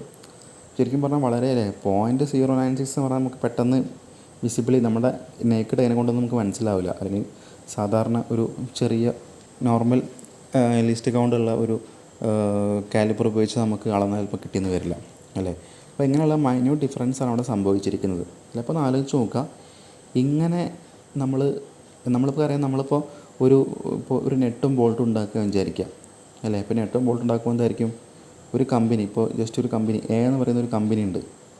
എ എന്ന് പറയുന്ന കമ്പനിയുടെ പ്രൊഡക്റ്റ് എന്ന് പറഞ്ഞാൽ നെട്ടും ബോൾട്ടും ഉണ്ടാക്കലാണ്. ഓക്കെ, നെറ്റ് ആൻഡ് ബോൾട്ടിൻ്റെ പ്രൊഡക്ഷനാണ് വിചാരിക്കുക. അപ്പോൾ എന്തായിരിക്കും അവിടെ നെറ്റ് ആൻഡ് ബോൾട്ട് ഉണ്ടാക്കാൻ ആകെ ഒരു വർക്കറാണോ ഉണ്ടായിരിക്കുക, അല്ലെങ്കിൽ ഒരു മെഷീൻ ഓപ്പറേറ്ററാണോ ഉണ്ടായിരിക്കുക? അല്ലല്ലോ, അല്ലെങ്കിൽ ഒരു ഫോർമാൻ ആയിരിക്കും ഉണ്ടായിരിക്കുക. ഒരു 1000 മെഷീനും ചിലപ്പോൾ 1000 മെഷീനിൽ വർക്കിനായിട്ട് ചിലപ്പോൾ ഒരു 1000 വർക്കേഴ്സും ഉണ്ടായിരിക്കും അല്ലേ. 1000 മെഷീൻസ് ഉണ്ടെങ്കിൽ ചിലപ്പോൾ 1000 മെഷീനിൽ വർക്ക് ചെയ്യാൻ ചിലപ്പോൾ 10,000 വർക്കേഴ്സ് ഉണ്ടായിരിക്കും. ചിലപ്പോൾ ഷിഫ്റ്റായിട്ട് നമ്മൾ കണക്ക് കൂട്ടുമ്പോൾ ഇപ്പോൾ ഒരു 10,000 അല്ലെങ്കിൽ 5,000 വർക്കേഴ്സ് അവിടെ ഉണ്ടായിരിക്കും. അപ്പോൾ ഈ എ എന്ന് പറയുന്ന കമ്പനി ഉണ്ടാക്കുന്ന നെറ്റ് ആൻഡ് ബോൾട്ട് ഒരാളല്ല ഉണ്ടാക്കുന്നത് അല്ല. ഈ പറഞ്ഞ ചിലപ്പം ഒരു നമ്പർ എടുക്കുക, ഒരു 1000 വർക്കേഴ്സ് ഉണ്ടെങ്കിൽ ഒരു 1000 വർക്കേഴ്സാണ് ശരിക്കും ഈ ഒരു നെറ്റ് ആൻഡ് ബോൾട്ട് അവിടെ ഉണ്ടാക്കുന്നുണ്ടായിരിക്കാം. അപ്പോൾ ആലോചിച്ച് നോക്കുക, ഈ 1000 വർക്കേഴ്സും വർക്ക് ചെയ്യുന്നത് ഒരേ മെഷീനിലായിരിക്കില്ല. നേരത്തെ പറഞ്ഞ ചിലപ്പോൾ 1000 മെഷീൻസോ അല്ലെങ്കിൽ 100 മെഷീൻസോ ഉണ്ടായിരിക്കും. അപ്പോൾ 100 മെഷീൻസോ 1000 മെഷീൻസോ അല്ലെങ്കിൽ നമ്പർ ഓഫ് മെഷീൻസ് ഉണ്ടായിരിക്കുന്ന കാര്യം നിങ്ങൾക്കറിയാം അല്ലേ. അപ്പോൾ എന്തായിരിക്കും, നേരത്തെ പറഞ്ഞ പോലെ ഈ ഒരു വേരിയേഷൻ മാനുവലി സംഭവിച്ചു കൊണ്ടേയിരിക്കും. ഇതിൽ നമുക്ക് യാതൊരു മാറ്റവും വരുത്താൻ കഴിയില്ല അല്ലേ. അത് ചോദിക്കും, ഓരോ വർക്കേഴ്സിൻ്റെ എഫിഷ്യൻസിയും അവരുടെ സ്കില്ലൊക്കെ വ്യത്യാസം ഉണ്ടായിരിക്കും അല്ലേ. അപ്പോൾ എന്തായിരിക്കും, 1000 വർക്കേഴ്സ് ഉണ്ടെങ്കിൽ 1000 പേരുണ്ടാക്കുന്നത് ചിലപ്പോൾ 1000 സൈസിലായിരിക്കും, അല്ലെങ്കിൽ 1000 രീതിയിലുള്ള 1000 ഡിഫറൻസിൽ വരുന്ന ഡിഫറൻറ്റ് സൈസ് ഓഫ് വേരിയേഷൻസിൽ വരുന്ന പ്രൊഡക്റ്റായിരിക്കും അവരുണ്ടാക്കുന്നുണ്ടായിരിക്കാം. അപ്പോൾ നമ്മളെന്താ ചെയ്യുക, എല്ലാം നമ്മൾ ഡിഫക്റ്റീവ് പ്രൊഡക്റ്റ് നമ്മളതിനെ ഒഴിവാക്കാൻ പറ്റുമോ? ഇല്ല. എന്ത് ചെയ്യണം, നമുക്കതെല്ലാം യൂസ്ഫുൾ ആവണം. കാരണം അല്ലെങ്കിൽ നമുക്ക് കമ്പനിക്ക് നഷ്ടമില്ല. നമ്മൾ 1000 പ്രൊഡക്റ്റ് ഉണ്ടാക്കിയാൽ 1000 നമ്മൾ ഉദ്ദേശിച്ച 50 mm സൈസല്ല നമ്മൾ ഉദ്ദേശിക്കുന്നപ്പോൾ 50 mm സൈസിലുള്ള ഷാഫ്റ്റ് ഉണ്ടാക്കാനല്ലേ, 50 mm സൈസിലുള്ള നെറ്റ് ആൻഡ് ബോൾട്ട് ഉണ്ടാക്കാൻ ഉദ്ദേശിക്കുമ്പോൾ എന്തായിരിക്കും, ഈ പറഞ്ഞ പോലെ 50.001 അല്ലെങ്കിൽ 49.098 വന്നാൽ നമ്മളതിനെ എന്ത് ചെയ്യാൻ പാടില്ല, അത് ഡിഫക്റ്റീവ് വർക്ക് പീസായിട്ട് നമ്മൾ ഒഴിവാക്കാൻ പാടില്ല, അല്ലെങ്കിൽ ഡിഫക്റ്റീവ് പ്രൊഡക്റ്റായിട്ട് നമ്മൾ ഒഴിവാക്കാൻ പാടില്ല. അങ്ങനെ സംഭവിക്കാൻ പാടില്ല. കാരണം ഓരോ വർക്കേഴ്സിൻ്റെയും അല്ലെങ്കിൽ ഓരോ മെഷീൻസിൻ്റെയും ഓരോ റോ മെറ്റീരിയൽസിൻ്റെ ഒക്കെ ക്വാളിറ്റിയിൽ പല പല വ്യത്യാസങ്ങൾ വരുന്നുണ്ടായിരിക്കും അല്ലേ. വർക്കേഴ്സിൻ്റെ സ്കില്ലിലും മെഷീൻ്റെ എഫിഷ്യൻസിയിലൊക്കെ വ്യത്യാസങ്ങളുണ്ടായിരിക്കും. അപ്പോൾ നമുക്ക് ഈ ഒരു വേരിയേഷൻ നമ്മളെപ്പോഴും കമ്പനി അല്ലെങ്കിൽ അതിൻ്റെ ഒരു ഓണർ അല്ലെങ്കിൽ ആ ഒരു എഞ്ചിനീയർ എന്ത് ചെയ്യണം, ഈ ഒരു വേരിയേഷൻ എപ്പോഴും ആക്സെപ്റ്റ് ചെയ്യാൻ തയ്യാറായിരിക്കണം. അപ്പോൾ ആലോചിച്ച് നോക്കുക, ആ ഒരു കേവലം ഒരു എഞ്ചിനീയർ അത് ആക്സെപ്റ്റ് ചെയ്യാനുള്ള കാര്യമല്ല, നമുക്ക് എന്ത് ചെയ്യണം ആലോചിച്ച് നോക്കാം കേട്ടോ. അപ്പോൾ നമ്മൾ നേരത്തെ പറഞ്ഞ പോലെ നെറ്റ് ആൻഡ് ബോൾട്ട് ഉണ്ടാക്കാൻ പോവാണ്. അതായത് ഒരു കമ്പനീൻ്റെ പേര് ജസ്റ്റ് എ എന്ന് പറയുന്ന ഒരു കമ്പനിയാണ്. അപ്പോൾ ആ കമ്പനി നെറ്റ് ആൻഡ് ബോൾട്ടിൻ്റെ പ്രൊഡക്ഷനാണെന്ന് പറഞ്ഞു അല്ലേ. അപ്പോൾ ഒരു ടീം ഉണ്ടാക്കുന്ന നെറ്റും ഒരു ടീം ഉണ്ടാക്കുന്ന ബോൾട്ടും വിചാരിക്കുക, സെയിം കമ്പനിയിലെ വർക്കേഴ്സ്. ഒരു ടീം നെട്ടും ഒരു ടീം ബോൾട്ടും ഉണ്ടാക്കുമെന്ന് വിചാരിക്കുക. അപ്പോൾ ഒരു M20 സൈസുള്ള നെറ്റ് ഉണ്ടാക്കുന്നുണ്ട് ഇവിടെ ഒരു ടീം, കുറേ മെഷീൻസ് ഉപയോഗിച്ച് കുറേ വർക്കേഴ്സ് ഉണ്ടാക്കുന്നുണ്ട്. അതിന് കറസ്പോണ്ടിങ് സൈസിലുള്ള M20യിലുള്ള ബോൾട്ട് എന്ത് ചെയ്യും, വേറെ ടീം വേറെ മെഷീൻസ് ഉപയോഗിച്ച് കുറേ വർക്കേഴ്സ് എന്ത് ചെയ്യുന്നുണ്ട്, ഉണ്ടാക്കുന്നുണ്ട് അല്ലേ. അപ്പോൾ എന്ത് ചെയ്യണം, ഈ ഉണ്ടാക്കുന്ന നെട്ട് അല്ലേ, ഈ ഉണ്ടാക്കുന്ന നെട്ട്, ഈ സൈസിലുള്ള നെട്ട് ഇവരുണ്ടാക്കുന്ന ബോൾട്ടിന് സ്യൂട്ടബിൾ ആയിരിക്കണം അല്ലേ. ഇവരുണ്ടാക്കുന്ന ബോൾട്ടിന് സൈസിന് കറക്റ്റ് മാച്ചായിരിക്കണം. അല്ലെങ്കിൽ എന്തായിരിക്കും, ഈ നെട്ടും ബോൾട്ടും തമ്മിൽ പരസ്പരം ഉപയോഗിക്കാൻ പറ്റുമോ? ഉപയോഗിക്കാൻ പറ്റാത്ത അവസ്ഥ വരും. നമ്മൾ പറഞ്ഞു ഇതൊരു എ എന്ന് പറയുന്ന കമ്പനീൻ്റെ കാര്യം മാത്രമാണ്. ഇനി ചിലപ്പം BCDEFG പറഞ്ഞ് വേറെയും ഒരുപാട് കമ്പനികളുണ്ടായിരിക്കും. ഇപ്പോൾ നമുക്ക് ഈ ബോൾട്ടിന് ഇപ്പോൾ M20 എന്ന് പറഞ്ഞ സൈസ് പറഞ്ഞു, M20 സൈസിൻ്റെ ബോൾട്ട് എന്ന് പറഞ്ഞ കമ്പനീൻ്റെ പ്രൊഡക്റ്റ് ആയാലും ബി ആയാലും സി ആയാലും ഡി ആയാലും ഏത് കമ്പനി ആയാലും ഈ ബോൾട്ടിൻ്റെ സൈസിലുള്ള നെട്ട് വേറൊരു കമ്പനീൻ്റെ അതേ സൈസിലുള്ള നെട്ട് എന്താവണം, ഇതിന് സ്യൂട്ടബിൾ ആവണം അല്ലേ. സ്യൂട്ടബിൾ ആയില്ലെങ്കിൽ എന്ത് ചെയ്യും, നമുക്ക് ഇങ്ങനെ പരസ്പരം ഇൻ്റർചേഞ്ചബിളായിട്ട് ഒരു കാര്യം യൂസ് ചെയ്യാൻ കഴിയില്ല അല്ലേ. അപ്പോൾ അവിടെയാണ് നമ്മൾ മനസ്സിലാക്കേണ്ടത് നമ്മൾ ടോളറൻസിനെ കുറിച്ച്. അതായത് ഇവിടെ നോക്കുക, ഇവിടെ നമ്മൾ പറഞ്ഞു, ഇവിടെ ഇപ്പോൾ ഞാനൊരു എക്സാമ്പിളിന് പറയുകയാണെങ്കിൽ ഈ ഒരു വാല്യൂസ് കിട്ടും നമുക്ക് പെട്ടെന്ന് മനസ്സിലാക്കാനാണ്. അപ്പോൾ ഇവിടെ ഏറ്റവും ചെറിയ വാല്യൂ അല്ലേ, നമ്മൾ 50 ഉണ്ടാക്കാൻ ഉദ്ദേശിച്ചു, അവിടുന്ന് 49.096 വരെ കുറഞ്ഞിട്ടുണ്ട്. അതിലിവിടെ ഉണ്ടാക്കിയപ്പോൾ 50.002 വരെ അല്ലേ, മാക്സിമം വാല്യൂ എന്ന് പറയുന്നത് 50.002 വരെ കൂടിയിട്ടുമുണ്ട് അല്ലേ. അപ്പോൾ ഒരു വലിയ വാല്യൂ ഇവിടെ വന്നിട്ടുണ്ട്, ഒരു ചെറിയ വാല്യൂ ഇവിടെ കിട്ടിയിട്ടുണ്ട്. അപ്പോൾ നമ്മൾ എന്ത് ചെയ്യുക, ഈ ഡിസൈൻ ചെയ്യുന്ന എഞ്ചിനീയർ എന്ത് ചെയ്യുക, ഇതുപോലൊരു വേരിയേഷൻ എപ്പോഴും കൊടുക്കുക ഡിസൈനിൽ. പറഞ്ഞാൽ മനസ്സിലായോ? അതായത് നിങ്ങൾ 1000 പേരോ 10,000 പേരോ ഉണ്ടാക്കിക്കോ, അതായത് നമ്മളിപ്പോൾ ഒരു 50 mm സൈസുള്ള ഒരു ബോൾട്ട് ഉണ്ടാക്കാൻ പോകുക വിചാരിക്കുക, നിങ്ങൾ ഉണ്ടാക്കിക്കോ. എന്ത് പറയുകയാണ് എഞ്ചിനീയർ, നിങ്ങൾ ഉണ്ടാക്കിക്കോ, പക്ഷേ അത് ഈ സൈസിൻ്റെയും ഇടയ്ക്ക് വന്നാൽ മതി. അതിനെ കൂടാനോ കുറയാനോ പാടില്ല. ഇതിൻ്റെ പുറത്തേക്കും പോകാൻ പാടില്ല, ഇതിൻ്റെ താഴേക്കും വരാൻ പാടില്ല.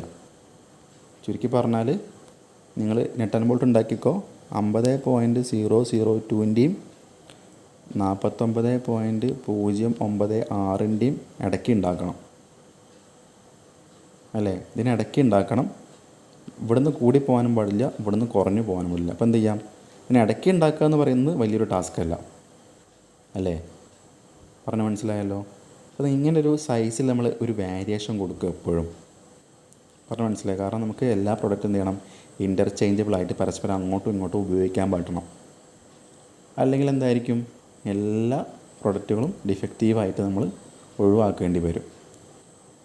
പറഞ്ഞ് മനസ്സിലായോ. അപ്പോൾ ഇങ്ങനെ നമ്മൾ ഉണ്ടാക്കാൻ ഉദ്ദേശിക്കുന്ന സൈസ് 50 mm ആണെങ്കിൽ ആ 50 mm ഇത്ര കൂടിയാലും കുഴപ്പമില്ല, ആ 50 mm ഇത്ര കുറഞ്ഞാലും കുഴപ്പമില്ല. അപ്പോൾ ഇങ്ങനെ വേരിയേഷൻ കൊടുക്കും. അപ്പോൾ നമ്മളിങ്ങനെ ഈ ഒരു ഡിസൈൻ സൈസ് അഥവാ ബേസിക് സൈസിൽ നിന്ന് നമ്മൾ മേലോട്ട് കൊടുക്കുന്ന ആ ഒരു സൈസ് ഉണ്ടല്ലോ, ആ ഒരു വേരിയേഷൻ നമ്മൾ മാക്സിമം ലിമിറ്റ് എന്ന് വിളിക്കാം. ഓക്കെ, മാക്സിമം ലിമിറ്റ് എന്ന് വിളിക്കുക. അല്ലെങ്കിൽ നമുക്ക് വേണമെങ്കിൽ അപ്പർ ലിമിറ്റ് എന്ന് വിളിക്കാം. മാക്സിമം അല്ലെങ്കിൽ അപ്പർ ലിമിറ്റ്. ഇനി എന്തായിരിക്കും, നേരെ തിരിച്ച് വരിക താഴേക്കുള്ള ലിമിറ്റിന് അല്ലേ. 50 ഈ പറഞ്ഞ പോലെ താഴേക്ക് ഇതുവരെ പോകാം. അപ്പോൾ അതിനെന്ത് ചെയ്യാം, അതിനെ മിനിമം ലിമിറ്റ് എന്ന് വിളിക്കാം. Minimum limit. അല്ലെങ്കിൽ വേറെ പേരെന്തായിരിക്കും ഉണ്ടായിരിക്കുക, അത് അപ്പറാണെങ്കിൽ അത് ലോവർ അല്ലേ. മിനിമം അല്ലെങ്കിൽ ലോവർ ലിമിറ്റ് എന്ന് വിളിക്കാം. പറഞ്ഞ് മനസ്സിലായോ? അപ്പർ ലിമിറ്റും ഉണ്ട്, ലോവർ ലിമിറ്റും ഉണ്ട്, അല്ലെങ്കിൽ മാക്സിമം ലിമിറ്റും ഉണ്ട്, മിനിമം ലിമിറ്റും ഉണ്ട്. ഇപ്പോൾ നമ്മൾ എപ്പോഴും ഈ ഒരു വേരിയേഷൻ നമ്മൾ ഡിസൈനിൽ കൊടുക്കും. അല്ലെങ്കിൽ നമുക്ക് പരസ്പരം എന്തെയില്ല, ഇൻ്റർചേഞ്ചബിളായിട്ട് നമുക്ക് പ്രൊഡക്ട്സ് യൂസ് ചെയ്യാൻ സാധിക്കാത്ത പ്രശ്നം വരും. അപ്പോൾ ഇതാണ് ഇതിൻ്റെ തിയറി. മനസ്സിലായോ? ഫിറ്റ്സ് ആൻഡ് ടോളറൻസിൻ്റെ തിയറി എന്ന് പറഞ്ഞാൽ ഇതാണ് സംഭവം. അതായത് പറഞ്ഞ് കഴിഞ്ഞിട്ടില്ല, പക്ഷേ ഈ സംഭവം മനസ്സിലായാലും 50 ഇത്ര കൂടിയാലും കുഴപ്പമില്ല, ഇത്ര കുറഞ്ഞാലും കുഴപ്പമില്ല. ഈ ഒരു കോൺസെപ്റ്റ് നിങ്ങൾക്ക് മനസ്സിലായിട്ടുണ്ടെങ്കിൽ നിങ്ങൾക്ക് ബാക്കിയുള്ള കാര്യങ്ങളെല്ലാം പെട്ടെന്ന് മനസ്സിലാക്കാൻ പറ്റും. അപ്പോൾ ഇത്രയും പറഞ്ഞ് ഫലിപ്പിക്കുകയുള്ളതാണ് ഒരു ടീച്ചറെ സംബന്ധിച്ച് ബുദ്ധിമുട്ടുള്ളൊരു കാര്യം. ഓക്കെ, ഇത്രയും പറഞ്ഞ കാര്യം നിങ്ങൾക്ക് മനസ്സിലായെന്ന് വിചാരിക്കുന്നു. സത്യം പറഞ്ഞാൽ മെഷീൻ ഡ്രോയിങ് ഈ സെമിസ്റ്ററിൽ ഞാൻ ക്ലാസ് എടുത്തിരുന്നു. അപ്പോൾ ക്ലാസ് എടുത്തിരുന്നു പറയുമ്പോൾ ഏകദേശം നവംബർ ആയല്ലോ. നമ്മളെ ക്ലാസ് തുടങ്ങിയത് ജൂലൈ, ഏകദേശം ഒരു ഓഗസ്റ്റ് മാസത്തിലാണ് ഈ ക്ലാസ് ഞാൻ അവസാനം എടുത്തുള്ളത്. പിന്നെ സത്യം പറഞ്ഞാൽ ഇതുവരെ നോക്കിയിട്ട് പോലുമില്ല. നമ്മൾ ജസ്റ്റ് ഇന്നലെ PDF-ൽ ഈ ഒരു ക്വസ്റ്റ്യൻസ് മാത്രം, ഈ 3 ക്വസ്റ്റ്യൻസ് മാത്രം ഒന്ന് ആഡ് ചെയ്തു. ഓക്കെ, അപ്പോൾ നമ്മൾ ഇത്രയും കാലത്തെ ആ ഒരു പഠിപ്പിച്ച ഓർമ്മ വെച്ചാണ് ഞാൻ ഇത്രയും പറഞ്ഞ കാര്യങ്ങൾ ഇപ്പോൾ ഇവിടെ എക്സ്പ്ലെയിൻ ചെയ്തിരിക്കുന്നത്. അല്ലാണ്ട് വേറെ പ്രത്യേകിച്ച് ഒരു പ്രിപ്പറേഷനും ഇതിൻ്റെ പിന്നിലെടുത്തിട്ടില്ല. കാരണം എന്താണെന്ന് വെച്ചാൽ എനിക്ക് അത്രയും കോൺഫിഡൻ്റ് ആണ് ഈ ടോപ്പിക്ക് പറഞ്ഞ് ഫലിപ്പിക്കാൻ പറ്റുന്നത്. കാരണം അത്രയും ഈസി ആയിട്ടുള്ളൊരു ടോപ്പിക്കാണ് നമ്മുടെ ഈ ഒരു ഫിറ്റ്സ് ആൻഡ് ടോളറൻസ് പറയുന്നത്. നമുക്ക് ചെറിയൊരു കോൺസെപ്റ്റ്, സംഭവം ചെറിയൊരു കോൺസെപ്റ്റേ ഉള്ളൂ, പക്ഷെ അത് നല്ല രീതിയിൽ നമ്മുടെ മനസ്സിലേക്ക് കയറിയിട്ടില്ലെങ്കിൽ നമുക്ക് ഭയങ്കര കൺഫ്യൂഷൻസ് ഉണ്ടാകാനുള്ള ചാൻസുകളുണ്ട്. ഓക്കെ, അപ്പോൾ ഞാനൊരു അരമണിക്കൂറിനെ കൊണ്ട് ഒരു പ്രോബ്ലം ഡിസ്കസ് ചെയ്ത് ക്ലാസ് അവസാനിപ്പിക്കാനായിരുന്നു തുടക്കം വിചാരിച്ചിട്ടുണ്ടായിരുന്നു. പക്ഷേ അതിനിടയ്ക്ക് ഒരു ഇൻ്റർഫിയറൻസ് വന്നു, ശേഷം വീണ്ടും തുടങ്ങി. അപ്പോൾ നമ്മൾ പിന്നെ ക്ലാസ്സിൻ്റെ പ്രൊമോ പറഞ്ഞു. കാരണം ഞാൻ നേരത്തെ പറഞ്ഞ പോലെ വീണ്ടും ഒരു ക്ലാസ്സൊക്കെ റെക്കോർഡ് ചെയ്യുക എന്ന് പറഞ്ഞാൽ ഒരു ടാസ്ക് തന്നെയാണ്. അതായത് സത്യം പറഞ്ഞപ്പോൾ മെഷീൻ ഡ്രോയിങ് എക്സാം ഇനി 2 ദിവസം ഇങ്ങനെ ഉള്ളത് കാരണം അതിൻ്റെ ക്ലാസ് എടുക്കുമ്പോൾ ഒരു രസമുണ്ട് അല്ലേ, ഒരു ഹാപ്പിനെസ് ഉണ്ട്. കാരണം ഒരു ക്ലാസ് ഒരാൾക്ക് ബെനിഫിറ്റ് ആവുമല്ലോ. അപ്പോൾ അതുകൊണ്ട് മാത്രം എക്സാമിൻ്റെ മുന്നേ ക്ലാസ് ചെയ്തിരിക്കുന്നത്. അതായത് അതിൻ്റെ കൂടെ ഇപ്പോൾ പ്രൊമോയും കൂടി പറയാൻ കാരണം എന്താണ്, എക്സാം കഴിഞ്ഞാൽ പിന്നെ നമുക്ക് വീണ്ടും ഒരു വീഡിയോ ചെയ്യാനൊക്കെ നമുക്ക് മടി വരും. കാരണം അതങ്ങനെയാണ് അല്ലേ. അപ്പോൾ അതുകൊണ്ടാണ് ഇപ്പോൾ ഇതിൻ്റെ നമ്മുടെ S4 ക്ലാസ്സിനെ കുറിച്ച് ഒരു പ്രൊമോ ഇപ്പോൾ പറയാൻ കാരണം മാക്സിമം ആളുകളിലേക്ക് എത്തുകയാണെങ്കിൽ എത്തട്ടെ വിചാരിച്ചാൽ. കാരണം മെഷീൻ ഡ്രോയിങ്ങിൻ്റെ ക്ലാസ് മിക്കവാറും എല്ലാവരും കാണാൻ ചാൻസ് ഉണ്ട്. അപ്പോൾ അങ്ങനെ എല്ലാം കൂടി ആലോചിച്ച് നോക്കിയപ്പോൾ ആ ഒരു സമയത്ത് പറയാൻ തോന്നി, അങ്ങനെ പറഞ്ഞതാണ്. അപ്പോൾ ഒരുപാട് സമയം പിന്നിട്ടു, പ്രതീക്ഷയിലധികം സമയമായി. തൽക്കാലം ഞാൻ ജസ്റ്റ് ഇവിടെ വെച്ചിട്ട് ഈ ക്ലാസ് ഒന്ന് സ്റ്റോപ്പ് ചെയ്താലോ എന്ന് വിചാരിക്കുന്നുണ്ട്. അല്ലെങ്കിൽ നമുക്ക് വേണമെങ്കിൽ ഈ ഒരു ടോപ്പിക്ക് കംപ്ലീറ്റ് ചെയ്തിട്ട് നമുക്ക് അല്ലെങ്കിൽ ഈ പ്രോബ്ലം നമുക്ക് കംപ്ലീറ്റ് ആയിട്ട് പറഞ്ഞിട്ട് നിർത്തിയാലും മതി.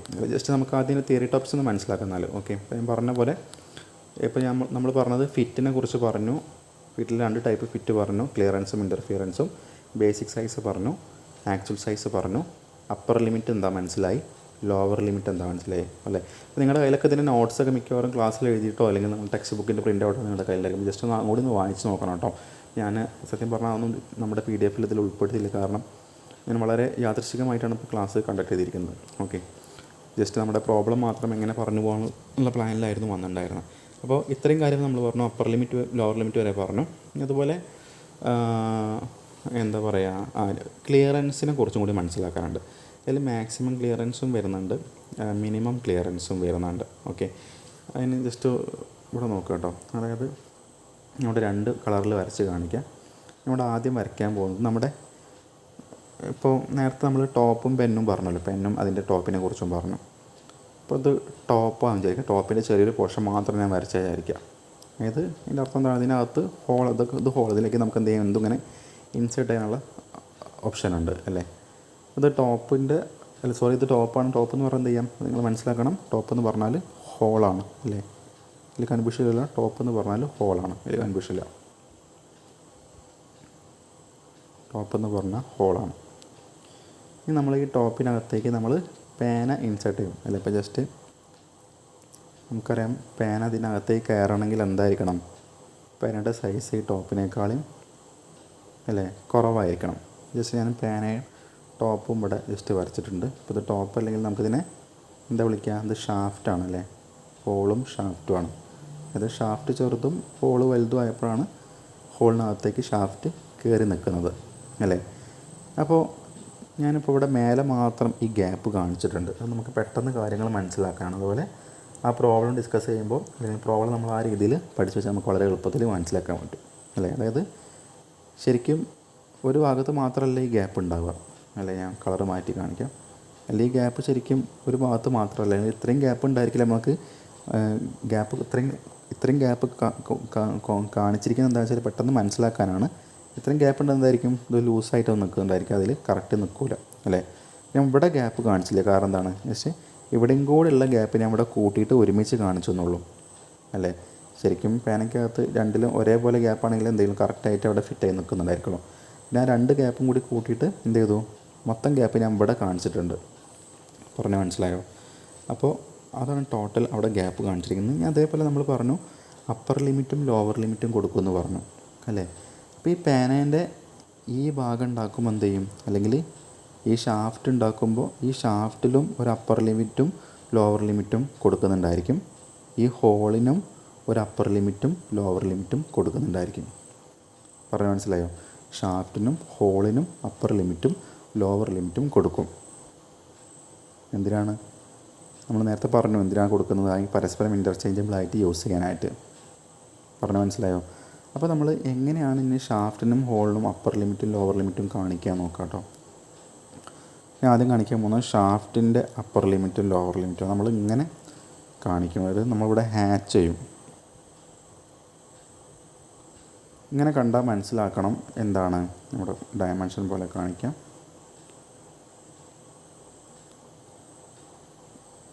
ഈ ലൈന് അല്ലെങ്കിൽ നമ്മുടെ ഷാഫ്റ്റിൻ്റെ മാക്സിമം പോയിൻ്റാണ്, ഈ മാക്സിമം സൈസാണ് ഇത്ര വരുന്നത്. നമ്മുടെ ഷാഫ്റ്റിൻ്റെ മിനിമം സൈസാണ് ഇത്ര വരുന്നത് അല്ലേ. അതായത്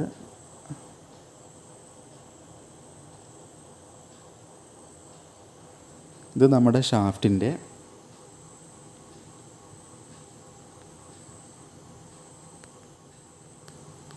ലോവർ ലിമിറ്റാണ് കാണിച്ചിരിക്കുന്നത്. അടുത്തത് നിങ്ങൾക്കറിയാം അപ്പർ ലിമിറ്റ് അല്ലേ. ഇപ്പോൾ ഷാഫ്റ്റിൻ്റെ ലോവർ ലിമിറ്റും അപ്പർ ലിമിറ്റുമാണ് ഞാൻ ഇവിടെ ആരോ അല്ലെങ്കിൽ ഡയമെൻഷൻ ലൈൻസ് കാണിച്ചിരിക്കുന്നത് അല്ലേ. അപ്പോൾ ഷാഫ്റ്റിന് ഞാൻ ഇത്രയും ഗ്യാപ്പൊന്നും ഉണ്ടാവില്ല കേട്ടോ. നമുക്ക് പെട്ടെന്ന് മനസ്സിലാക്കാനാണ് ഇങ്ങനെ ഇത്രയും ഗ്യാപ്പ് കൊടുത്ത് ഹാച്ച് ചെയ്ത് ഇത്രയും ഡിഫറൻസിൽ ഇവിടെ കാണിച്ചിരിക്കുന്നത്. അപ്പർ ലിമിറ്റ് എന്താണ്, ലോവർ ലിമിറ്റ് എന്താണ് മനസ്സിലാക്കാനായിട്ട് അല്ലേ. ഇനി എന്തായിരിക്കും, അതേപോലെ തന്നെ നമ്മുടെ ഹോളിനും എന്തുണ്ടായിരിക്കും, ഹോളിനും നമുക്ക് അപ്പർ ലിമിറ്റും ലോവർ ലിമിറ്റും ഉണ്ടായിരിക്കും. പക്ഷേ ഞാൻ ഇവിടെ നിന്ന് മേലേക്ക് മാറ്റി വരയ്ക്കാം കേട്ടോ, കാരണം അവിടെ താഴെ ഗ്യാപ്പില്ലാത്ത കാരണം, ഹാച്ച് ചെയ്യാൻ ഗ്യാപ്പില്ലാത്ത കാരണം ഇങ്ങനെ കാണിക്കാം. അപ്പോൾ ഹോളിനും അപ്പർ ലിമിറ്റും ലോവർ ലിമിറ്റും ഉണ്ടായിരിക്കും. നിങ്ങൾക്ക് പറയാൻ പറ്റുമോ ഹോളിൻ്റെ അപ്പർ ലിമിറ്റ് ഏതാണെന്ന് അല്ലേ? ഇതല്ലേ ഹോളിൻ്റെ അപ്പർ ലിമിറ്റ്. ഇനി ഹോളിൻ്റെ മിനിമം ലിമിറ്റ് അഥവാ ലോവർ ലിമിറ്റ് ഏതാണെന്ന് പറയാൻ പറ്റുമോ? ഇതല്ലേ ലോവർ ലിമിറ്റ് അല്ലേ? പറഞ്ഞ് മനസ്സിലായോ? ലോവർ ലിമിറ്റ് ലൈന് മനസ്സിലായില്ലേ? ക്ലിയർ അല്ലേ? ഇപ്പോൾ നമ്മുടെ ഹോളിൻ്റെ ലോവർ ലിമിറ്റാണ് ഈ ലൈന്, ഹോളിൻ്റെ അപ്പർ ലിമിറ്റാണ് ഈ ലൈന്. മനസ്സിലായോ? അപ്പോൾ നിങ്ങൾ ഇനി problem point of view, numerical problem point of view നിങ്ങൾ ഇങ്ങനെ ആയിരിക്കണം കാര്യങ്ങൾ മനസ്സിലാക്കേണ്ടത് കേട്ടോ. ഞാൻ കുറച്ച് കാര്യങ്ങൾ സ്കിപ്പായിട്ട് ഒത്തിരി സ്പീഡിൽ പറഞ്ഞു പോയിട്ടുണ്ട്, പക്ഷേ നിങ്ങൾക്ക് കാര്യങ്ങൾ മനസ്സിലായി വിചാരിക്കുന്നു.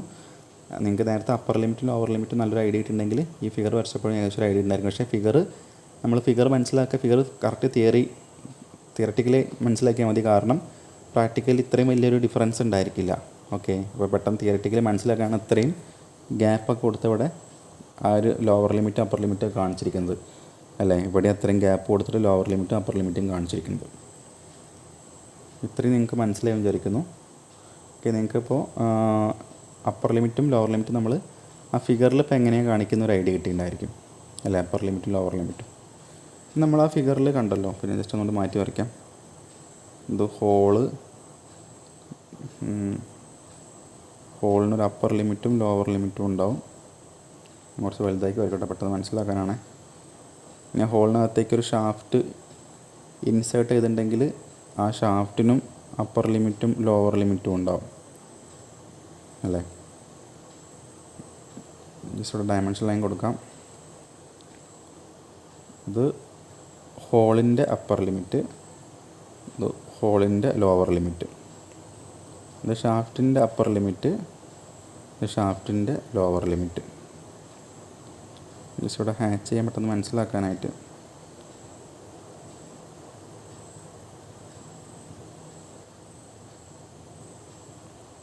നിങ്ങൾ ഷാഫ്റ്റിനെ ഹോളിനെയും പെട്ടെന്ന് മനസ്സിലാക്കാൻ എന്ത് ചെയ്യുക, രണ്ട് ഓപ്പോസിറ്റ് സൈഡിലേക്ക് ഹാച്ച് ചെയ്യുക.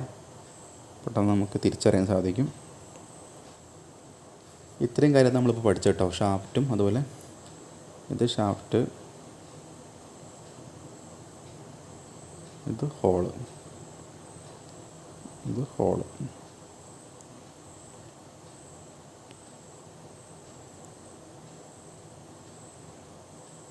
ഓക്കെ, ഇപ്പോൾ നമ്മൾ ക്ലിയറൻസ് ബിറ്റാണ് വരച്ചിരിക്കുന്നത്. വലിയ ഹോളും ചെറിയ ഷാഫ്റ്റും. അപ്പോൾ ഷാഫ്റ്റിൻ്റെയും ഹോളിൻ്റെയും അപ്പർ ലിമിറ്റുകളും ലോവർ ലിമിറ്റുകളും കാണിച്ചിട്ടുണ്ട്. നമ്മൾ പറഞ്ഞ പോലെ ഇവിടെ നിങ്ങൾക്ക് ഫിഗറിൽ അറിയാം. ഞാൻ ഓരോന്നും ജസ്റ്റ് ഇവിടെ പോയിൻ്റ് ഔട്ട് ചെയ്യാം. അതായത് നിങ്ങൾ പറയാട്ടോ ഏത് ലിമിറ്റാണെന്നുള്ളത്. ഇത് നമ്മുടെ ഹോളിൻ്റെ ഏത് ലിമിറ്റാണ്, ഷാഫ്റ്റിൻ്റെ ഏത് ലിമിറ്റാണ്, ഷാഫ്റ്റിൻ്റെ ലോവർ ലിമിറ്റ് അല്ലെങ്കിൽ മിനിമം ലിമിറ്റാണ് അല്ലേ. ലോവർ ലിമിറ്റ് അല്ലെങ്കിൽ മിനിമം ലിമിറ്റ് നിങ്ങൾ ജസ്റ്റ് നിങ്ങളെ ബുക്കിലൊക്കെ നോട്ട് ചെയ്യും കേട്ടോ കാര്യങ്ങൾ പറയുമ്പോൾ. ഇത് ഷാഫ്റ്റിൻ്റെ ഏത് ലിമിറ്റാണ്, ഷാഫ്റ്റിൻ്റെ മാക്സിമം ലിമിറ്റ് അഥവാ അപ്പർ ലിമിറ്റാണ്. ഇനി ഇത് അല്ലേ, അത്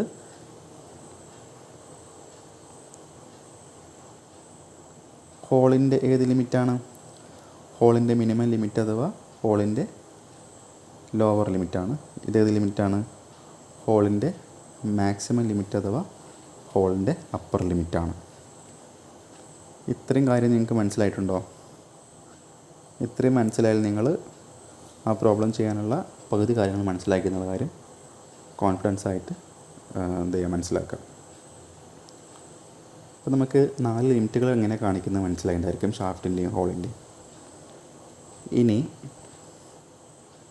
നമുക്ക് ചെറിയൊരു ടേം പറയാം, അതായത് നമ്മുടെ ടോളറൻസിനെ കുറിച്ചാണ്. അതായത് ഇല്ലേ, ഈ ലിമിറ്റ് അപ്പർ ലിമിറ്റാണ്, ഈ ലിമിറ്റ് ലോവർ ലിമിറ്റാണ്. അപ്പോൾ ഇവർക്ക് ഇടയിൽ വരുന്ന ഈ ഒരു സംഭവമില്ലേ, ഈ ഒരു ഗ്യാപ്പ്, ഈ ഒരു ഡിഫറൻസ് ഇല്ലേ, ഇതിനാണ് നമ്മൾ ടോളറൻസ് എന്ന് പറയാം അല്ലേ. ഇപ്പോൾ ടോളറൻസ് എവിടെ ഉണ്ട്? ടോളറൻസ് ഹോളിലും ഉണ്ട്, ടോളറൻസ് ഷാഫ്റ്റിലും ഉണ്ട് അല്ലേ. ടോളറൻസ് ഹോളിലും ഉണ്ട്, ടോളറൻസ് ഷാഫ്റ്റിലും ഉണ്ട്. പറഞ്ഞ് മനസ്സിലായോ? എന്താ ടോളറൻസ് പറഞ്ഞാൽ? നിങ്ങൾക്കൊരു ഒരു ഇക്വേഷൻ പോലെ പറയാൻ പറ്റുമോ? അല്ലെങ്കിൽ അത് പറയുന്നതിന് മുന്നേ ഒരു കാര്യം മനസ്സിലാക്കാം. അതായത് മനസ്സിലാക്കാനല്ല, ഒരു കാര്യം ഇങ്ങനെ മനസ്സിലാക്കി വെക്കുക. അതായത് ഇതൊരു ലെവല്, അതായത് നമ്മുടെ ഈ ഡയമെൻഷൻ ലൈൻ ഇവിടെ കാണിച്ചില്ലേ, ഓരോ ആരോ മാർക്ക് കാണിച്ചില്ല, അപ്പർ ലിമിറ്റ് ലോവർ ലിമിറ്റുകൾ. അപ്പോൾ നമ്മളിതിൻ്റെ തുടക്കം എല്ലാം ഒരു ലൈനാണ് വിചാരിക്കുക. അതായത് ഈ നിൽക്കുന്ന ഓരോന്നും താഴെ ഇവിടെയാണ്, ഈ താഴെ കാണുന്നതിൻ്റെ മേലാണ് വെച്ചിരിക്കുന്നത് ചിന്തിക്കുക. അത് നമ്മൾ ആ റെഫറൻസ് നമ്മൾ അളക്കുന്നത് ഇവിടെ നിന്നാണ് എല്ലാം അളക്കുന്നത്, ജസ്റ്റ് മനസ്സിൽ സങ്കല്പിക്കുക. ഒന്നുമില്ല, ഇങ്ങനെ ആലോചിച്ചാൽ മതി. ഇവിടെ നിൽക്കുന്നത് അല്ലേ, ഈ ബേസിൽ നിൽക്കുന്ന ആരൊക്കെയാണ്? ഇത് നമ്മുടെ ആക്ടർ ദിലീപ്, ഇത് ആക്ടർ മോഹൻലാൽ, ഇത് ആക്ടർ മമ്മൂട്ടി, ഇത് ആക്ടർ പൃഥ്വിരാജ്, വേണ്ട സുരേഷ് ഗോപി അല്ലേ. മിക്കവാറും മലയാളീസിനൊക്കെ അവരുടെ ഹൈറ്റിൻ്റെ നിലവാരം അറിയാം അല്ലേ. അതായത് ഞാൻ ആരെയും മോശക്കാരനാക്കിയിട്ടോ നല്ലതാക്കിയോ പറയുന്നില്ല, ജസ്റ്റ് നിങ്ങൾക്ക് പെട്ടെന്ന് മനസ്സിലാക്കാനാണ് അല്ലേ. താരതമ്യേന ഹൈറ്റ് കുറഞ്ഞ ആളാണ് ഇവിടെ നിൽക്കുന്നത്, പിന്നെ കുറച്ച് ഹൈറ്റ് കൂടിയ ആൾ ഇവിടെ നിൽക്കുന്നുണ്ട്, അടുത്ത ആൾ ഇവിടെ നിൽക്കുന്നുണ്ട്, ആ കൂട്ടത്തിൽ ഏറ്റവും ഹൈറ്റുള്ള ആൾ ഇവിടെ നിൽക്കുന്നുണ്ട്. നിൽക്കുന്ന സർഫസ് എല്ലാം സെയിമാണ്. ഞാൻ ചോദിക്കുന്നത് ജസ്റ്റ് ഇങ്ങനെ പറയാം, നിങ്ങൾക്ക് പെട്ടെന്ന് മനസ്സിലാക്കാൻ ഇങ്ങനെ പറയുന്നത് കേട്ടോ, പെട്ടെന്ന് നിങ്ങൾക്ക് കാര്യങ്ങൾ ഉൾക്കൊള്ളാൻ കഴിയണം. അതായത്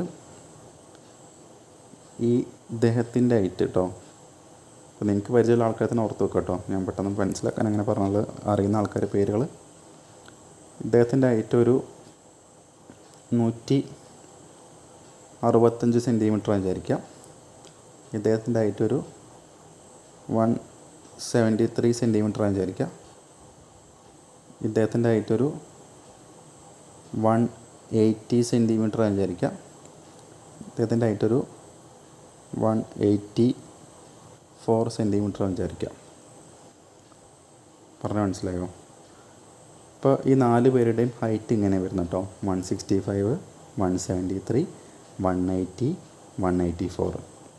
നിങ്ങൾക്ക് ഈ ഒരു ഫിറ്റ്സ് ആൻഡ് ടോളറൻസിൽ വരുന്ന 15 മാർക്കിന് പ്രോബ്ലം ചെയ്യാൻ ഈ ഹൈറ്റ് ഡിഫറൻസ് അളക്കാൻ അറിഞ്ഞാൽ മതി. പറഞ്ഞാൽ മനസ്സിലായോ? ഹൈറ്റ് ഡിഫറൻസ് അളക്കാൻ നിങ്ങൾക്ക് അറിയാമെങ്കിൽ എന്ത് ചെയ്യാൻ പറ്റും? 15 മാർക്കിൻ്റെ പ്രോബ്ലം ഈസി ആയിട്ട് ചെയ്യാൻ പറ്റും. അപ്പോൾ ഞാൻ നേരത്തെ പറഞ്ഞാൽ എന്താണ് ടോളറൻസ് പറഞ്ഞാൽ അല്ലേ, അതായത് ഈ മാക്സിമം ലിമിറ്റും മിനിമം ലിമിറ്റും തമ്മിലുള്ള ഡിഫറൻസാണ് ടോളറൻസ്. ഓക്കെ, അപ്പോൾ ഞാൻ പറഞ്ഞ ഈ ഹൈറ്റുകൾ വെച്ചിട്ട് ഈ ഹോളിന് ടോളറൻസ് എത്രയാണെന്ന് പറയാൻ പറ്റുമോ? ആ വാല്യൂ എത്രയും പറയാൻ പറ്റുമോ? ഹോളിൻ്റെ ടോളറൻസ് എങ്ങനെ കിട്ടുക? ഹോളിൻ്റെ മാക്സിമം ലിമിറ്റ് ഇവിടെ 184 കാണിച്ചിട്ടുണ്ട്, ഹോളിൻ്റെ മിനിമം ലിമിറ്റ് ഇവിടെ 180 കാണിച്ചിട്ടുണ്ട്. അപ്പോൾ ഹോളിൻ്റെ ടോളറൻസ് എത്ര ആയിരിക്കും? ഈ 184 - 180 ഹോളിൻ്റെ ടോളറൻസ്. എത്രയായിരിക്കും? 4 അല്ലേ. 184 - 180 നമുക്ക് 4 കിട്ടും. അപ്പോൾ ഹോളിൻ്റെ ടോളറൻസ് കിട്ടി. അയ്യോ തെറ്റിപ്പോയ പറഞ്ഞ ഇല്ല, തെറ്റില്ല. ഇനി അതേപോലെ നമ്മുടെ ഈ ഷാഫ്റ്റിൻ്റെ ടോളറൻസ് കാണണം. എങ്ങനെ കാണാം? ഷാഫ്റ്റിൻ്റെ കാണാൻ ഈ 173 അല്ലേ, അതായത് ഇതാണ് 173, ഇത്രയും വരുന്ന ഹൈറ്റാണ് 173. ആ 173 മൈനസ് ആര് ചെയ്യണം? 165 ചെയ്യണം. അല്ല എത്ര കിട്ടും? 5, 3, 8. 8 ഈ ഒരു ഷാഫ്റ്റിൻ്റെ ടോളറൻസ് ആയിട്ട് വരിക. അപ്പോൾ നിങ്ങൾക്ക് ടോളറൻസ് എങ്ങനെ കാണാൻ മനസ്സിലായില്ലേ? ഇതാണ് ഇതിൻ്റെ കോൺസെപ്റ്റ് കേട്ടോ. ഇങ്ങനെ ലോജിക്കലി മനസ്സിലാക്കി നിങ്ങൾക്ക് ഒരിക്കലും തെറ്റിപ്പോവില്ല. അപ്പോൾ നിങ്ങൾക്ക് ടോളറൻസ് കാണാൻ പഠിച്ചിട്ടുണ്ടായിരിക്കും. നേരത്തെ പറഞ്ഞ പോലെ അടുത്തൊരു ടേമാണ് ക്ലിയറൻസ് എന്ന് പറയുന്ന ടേം. ക്ലിയറൻസ് നോക്കുക, എന്താണ് ക്ലിയറൻസ് നോക്കുക. ഇവിടെ നിങ്ങൾക്കൊരു ഗ്യാപ്പ് കാണുന്നുണ്ടോ? അത് മനസ്സിലായോ? ഹോളിൻ്റെ ഈ മിനിമം ലിമിറ്റും ഷാഫ്റ്റിൻ്റെ ഈ മാക്സിമം ലിമിറ്റും തമ്മിലുള്ള ഈ ഒരു ഗ്യാപ്പ് കാണുന്നില്ല ഇവിടെ? ഇവർക്ക് തമ്മിലൊരു ഗ്യാപ്പില്ലേ? ചുരുക്കി ഇപ്പോൾ പെട്ടെന്ന് മനസ്സിലാക്കാനായിട്ട് ഞാൻ നേരത്തെ പറഞ്ഞ എക്സാമ്പിളിൽ ഇത് മമ്മൂക്കയുടെ ഹൈറ്റും ഈ ലാലേട്ടൻ്റെ ഹൈറ്റും തമ്മിൽ ഒരു ഗ്യാപ്പ് വരുന്നില്ലടാ, ഇല്ലേ? അതായത് ഇവിടെ ഒരു ക്ലിയറൻസ് വരുന്നില്ലേ, ഗ്യാപ്പ്. ഇതാണ് ഇവിടെയുള്ള മിനിമം ക്ലിയറൻസ്. ഇനി ടെക്നിക്കലി ഞാൻ പറയാം എന്താണ് മിനിമം ക്ലിയറൻസ്. അതായത് ഒരു വർക്കർ ഒരു ഷാഫ്റ്റ് ഉണ്ടാക്കിയപ്പോൾ സൈസ് എത്ര വന്നു? ഈ പറഞ്ഞ 173 വന്നു. മാക്സിമം ലിമിറ്റ് 173 വന്നു. അതേപോലെ ഒരു വർക്കർ ഒരു ഹോൾ ഉണ്ടാക്കിയപ്പോൾ അല്ലെങ്കിൽ നെറ്റ് ഉണ്ടാക്കിയപ്പോൾ നെറ്റിൻ്റെ മിനിമം ലിമിറ്റ് എത്ര വന്നു? നമ്മുടെ 180 വന്നു, അല്ലേ? അപ്പോൾ നമ്മൾ ആ ഹോളും ആ ഷാഫ്റ്റും തമ്മിൽ ഉപയോഗിക്കുമ്പോൾ അവർ തമ്മിലുള്ള മിനിമം ഗ്യാപ്പ് എത്ര ആയിരിക്കും? ഇല്ല, അവർ തമ്മിലുണ്ടാകുന്ന ഗ്യാപ്പ് എത്ര ആയിരിക്കും? ക്ലിയറൻസ് എത്ര ആയിരിക്കും, അല്ലേ? ഈ ഗ്യാപ്പായിരിക്കും ഉണ്ടായിരിക്കുക. ഒരാളുണ്ടാക്കിയപ്പോൾ അപ്പർ ലിമിറ്റിലും ആയി ഉണ്ടാക്കിയത്, ഒരാളുണ്ടാക്കിയപ്പോൾ ലോവർ ലിമിറ്റിലായി. എന്തായിരിക്കും സ്വാഭാവികമായിട്ടും അവിടെ ഉണ്ടാകുന്ന ക്ലിയറൻസ് പറഞ്ഞാൽ ഈ ഡിഫറൻസാണ് ക്ലിയറൻസ് ആയിട്ട് ഉണ്ടാവുക, അല്ലേ? ഇപ്പോൾ ഏറ്റവും ചെറിയ ക്ലിയറൻസ് എപ്പോഴാണ് സംഭവിക്കുക? ഇത് അപ്പർ ലിമിറ്റും ഇത് ലോവർ ലിമിറ്റും ആകുമ്പോഴാണ് എന്ത് ചെയ്യുന്നത്, നമ്മൾ പ്രൊഡക്ഷൻ ചെയ്യുന്ന സമയത്ത് അത് മിനിമം ക്ലിയറൻസ് ആയിട്ട് പറയാൻ പറ്റുക. അതായത് എപ്പോഴായിരിക്കും മിനിമം ക്ലിയറൻസ് ഉണ്ടാവുക? ഷാഫ്റ്റ് അപ്പർ ലിമിറ്റിലും ഉണ്ടായി, ഹോള് ലോവർ ലിമിറ്റിലും ഉണ്ടായി, അപ്പോഴായിരിക്കും മിനിമം ക്ലിയറൻസ് ഉണ്ടായിരിക്കുക. ഇനി എപ്പോഴായിരിക്കും മാക്സിമം ക്ലിയറൻസ് സംഭവിക്കുക? ഈ ഷാഫ്റ്റും ഹോളും തമ്മിലുള്ള ബന്ധം എപ്പോഴായിരിക്കും ഏറ്റവും വലിയ ഗ്യാപ്പ് സംഭവിക്കുക? ആലോചിച്ച് നോക്കൂ. ഷാഫ്റ്റ് ഉണ്ടാക്കിയപ്പോൾ ഏറ്റവും മിനിമം ലിമിറ്റിലായി ഉണ്ടായത്, ഹോൾ ഉണ്ടാക്കിയപ്പോൾ ഏറ്റവും മാക്സിമം ലിമിറ്റിലായി ഉണ്ടായത്. അപ്പോൾ എന്തായിരിക്കും ഇവർ തമ്മിലുള്ള ഗ്യാപ്പ്? ഡിഫറൻസ് പറഞ്ഞാൽ ഈ ഡിഫറൻസ് ആയിരിക്കും ഇവർ തമ്മിലുള്ള ഡിഫറൻസ് ആണ് അതിൻ്റെ മാക്സിമം ക്ലിയറൻസ്. ഉണ്ടാക്കി വന്നപ്പോൾ മാക്സിമം അത്ര വരെയാണ് ക്ലിയറൻസ് സംഭവിക്കുക. മിനിമം നേരത്തെ പറഞ്ഞ പോലെ ഇത്രയാണ് മിനിമം ക്ലിയറൻസ് സംഭവിക്കുക. അപ്പോൾ നിങ്ങൾക്ക് എന്താണ് മാക്സിമം ക്ലിയറൻസ് എന്നും എന്താണ് മിനിമം ക്ലിയറൻസും ഒരു ഐഡിയ കിട്ടിയോ? ടെക്നിക്കലി കിട്ടിയില്ല, ഐഡിയ കിട്ടിയില്ലേ? ഇനി എന്ത് ചെയ്യാം? മാക്സിമം ക്ലിയറൻസ് നമുക്ക് എങ്ങനെ കാണാൻ പറ്റുക? ആലോചിച്ച് നോക്കൂ. ഞാൻ പറഞ്ഞ ഈ 165, 173, 180, 184 വെച്ചിട്ട് നിങ്ങൾക്കൊരു ഇക്വേഷനായിട്ട് പറയാൻ പറ്റുമോ? എന്താണ് മാക്സിമം ലിമിറ്റിൻ്റെ ഇക്വേഷൻ? പറയൂ, അല്ലേ? സുരേഷ് ഗോപിൻ്റെ ഹൈറ്റ് മൈനസ് ദിലീപിൻ്റെ ഹൈറ്റാണ് മാക്സിമം ക്ലിയറൻസ്. എന്താണ് മിനിമം ക്ലിയറൻസ് പറഞ്ഞാൽ? മമ്മൂക്കേൻ്റെ ഹൈറ്റ് മൈനസ് ലാലേട്ടൻ്റെ ഹൈറ്റാണ്, അല്ലേ, മിനിമം ക്ലിയറൻസ്. എന്നാലിവിടെ ഞാൻ പറഞ്ഞ നമ്പർ വെച്ച് നിങ്ങൾ ആൻസർ പറയൂ. മാക്സിമം ക്ലിയറൻസ് എത്ര ആയിരിക്കും വരിക? 184 മൈനസ് 165 എത്ര കിട്ടും, അല്ലേ? ഇതാണ് മാക്സിമം ക്ലിയറൻസ്. എത്ര കിട്ടും? 20 ഇല്ല, 19 കിട്ടും, അല്ലേ? 19 കിട്ടും.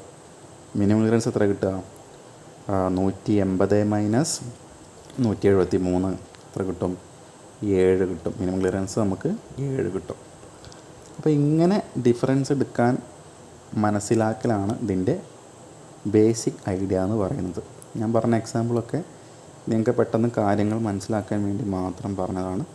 നമ്മൾ ഓഫ്ലൈൻ ക്ലാസ്സിലൊക്കെ എടുക്കുമ്പോൾ നമ്മൾ 4 കുട്ടികളാണ് എന്ത് ചെയ്യാറുള്ളത്, ഡിഫറൻറ്റ് ഹൈറ്റിലുള്ള കുട്ടികളാണ് നമ്മൾ പ്ലാറ്റ്ഫോമിലേക്ക് വിളിച്ച് വരുത്താറുള്ളത്. ശേഷം എന്ത് ചെയ്യും, അവരെ ഒരുമിച്ച് നിർത്തിയിട്ടാണ് നമ്മൾ ഹൈറ്റ് ഡിഫറൻസ് പറഞ്ഞു കൊടുക്കാറുള്ളത്. പെട്ടെന്ന് ഈ ഒരു 4 ആൾക്കാരുടെ പേര് പറഞ്ഞത് നിങ്ങൾക്ക് ഏകദേശം കണ്ടും മനസ്സിലാക്കിയുള്ള കാര്യമായിരിക്കും. അത് വെച്ച് പെട്ടെന്ന് മനസ്സിലാക്കാൻ ജസ്റ്റ് പറഞ്ഞെന്നുള്ളൂ. ആരെയും മോശക്കാരനോ ആരെയും നല്ല ആളായിട്ട് ചിത്രീകരിക്കാൻ ഉദ്ദേശിക്കുന്നില്ല. ജസ്റ്റ് അവരുടെ ഒരു ഫിസിക്കൽ നേച്ചറിൻ്റെ അടിസ്ഥാനത്തിൽ പെട്ടെന്ന് മനസ്സിലാക്കാൻ വേണ്ടി പറഞ്ഞെന്നുള്ളൂ കേട്ടോ. ഇത്രയും പറഞ്ഞ കാര്യം നിങ്ങൾക്ക് ഓക്കെയാണോ? അപ്പോൾ നമുക്കൊരു കാര്യം ചെയ്യാം. തൽക്കാലം ഞാൻ ഈ ക്ലാസ് ഇവിടെ വൈൻഡപ്പ് ചെയ്യാണ്. നമുക്കിനി ഈ പ്രോബ്ലം എങ്ങനെയാണ് സോൾവ് ചെയ്യാനുള്ള കാര്യം നമുക്ക് നെക്സ്റ്റ് ക്ലാസ്സിൽ ഡിസ്കസ് ചെയ്യാം. ഓക്കെ. അപ്പോൾ ഞാൻ ഇത്രയും പറഞ്ഞ കാര്യങ്ങൾ നിങ്ങൾക്ക് ലോജിക്കലി മനസ്സിലാക്കാൻ സാധിക്കുന്നുണ്ടെന്ന് വിചാരിക്കാം. ഓക്കെ. ഞാൻ പറയുന്ന കാര്യങ്ങൾ, ഞാൻ പഠിപ്പിക്കുന്ന കാര്യങ്ങൾ ഒരു അധ്യാപകൻ എന്ന നിലയിൽ, ടീച്ചർ എന്ന നിലയിൽ ഞാൻ പറയുന്ന കാര്യങ്ങൾ നിങ്ങൾക്ക് പെട്ടെന്ന് കമ്മ്യൂണിക്കേറ്റ് ചെയ്യാൻ സാധിക്കുന്നുണ്ടെങ്കിൽ നിങ്ങൾ എന്ത് ചെയ്യുക, കഴിയുന്നതും നമ്മുടെ പെയ്ഡ് ക്ലാസ്സിൽ ജോയിൻ ചെയ്യാൻ ശ്രമിക്കാം. ഓക്കെ, തൽക്കാലം നമ്മൾ ക്ലാസ് വൈൻഡപ്പ് ചെയ്യട്ടെ. സമയം പ്രതീക്ഷയിലും ഒരുപാടായിപ്പോയി. അപ്പോൾ പറഞ്ഞ പോലെ നമുക്ക് ഒരുപാട് ചാൻസുകളൊന്നും അവസരങ്ങൾ നമ്മൾ മുന്നിൽ കിട്ടില്ല. കിട്ടുന്ന ചാൻസിൽ നിങ്ങൾ മാക്സിമം എന്ത് ചെയ്യുക, യൂട്ടിലൈസ് ചെയ്യാൻ ശ്രമിക്കുക. അപ്പോൾ ഇതുപോലെ ക്ലാസ്സുകൾ ഇനിയും മുന്നോട്ട് ചെയ്തു പോകണമെങ്കിൽ നിങ്ങളുടെ സപ്പോർട്ട് എന്തായാലും ആവശ്യമുണ്ട്. ഓക്കെ, അപ്പോൾ പെയ്ഡ് കോഴ്സിൽ ജോയിൻ ചെയ്യാൻ താല്പര്യമുള്ള ആൾക്കാർ എന്ത് ചെയ്യാം, നമ്മുടെ നമ്പറൊക്കെ നമ്മുടെ ഡിസ്ക്രിപ്ഷനിലും നമ്മുടെ തംബ്നെയിലും കാണുന്നുണ്ടായിരിക്കും. നിങ്ങൾ കോഴ്സിൽ ജോയിൻ ചെയ്യുക. അപ്പോൾ നിങ്ങൾക്ക് എന്തായാലും നിങ്ങൾ അതിന് വേണ്ടി ചിലവാക്കുന്ന തുകേനേക്കാൾ എത്രയോ മൂല്യമുള്ള കാര്യമായിരിക്കും നിങ്ങൾക്ക് അതിൻ്റെ റിസൾട്ടായിട്ട് കിട്ടാൻ പോകുന്നത്. ഓക്കെ, അപ്പോൾ എത്രമാത്രം പറഞ്ഞുകൊണ്ട് ജസ്റ്റ് ക്ലാസ് അവസാനിപ്പിക്കുകയാണ്. അപ്പോൾ അതിൻ്റെ ബാക്കി ക്ലാസ് കിട്ടാനായിട്ട് എന്ത് ചെയ്യാം, നമ്മൾ കോൺടാക്റ്റ് ചെയ്യും. Okay, thank you for watching.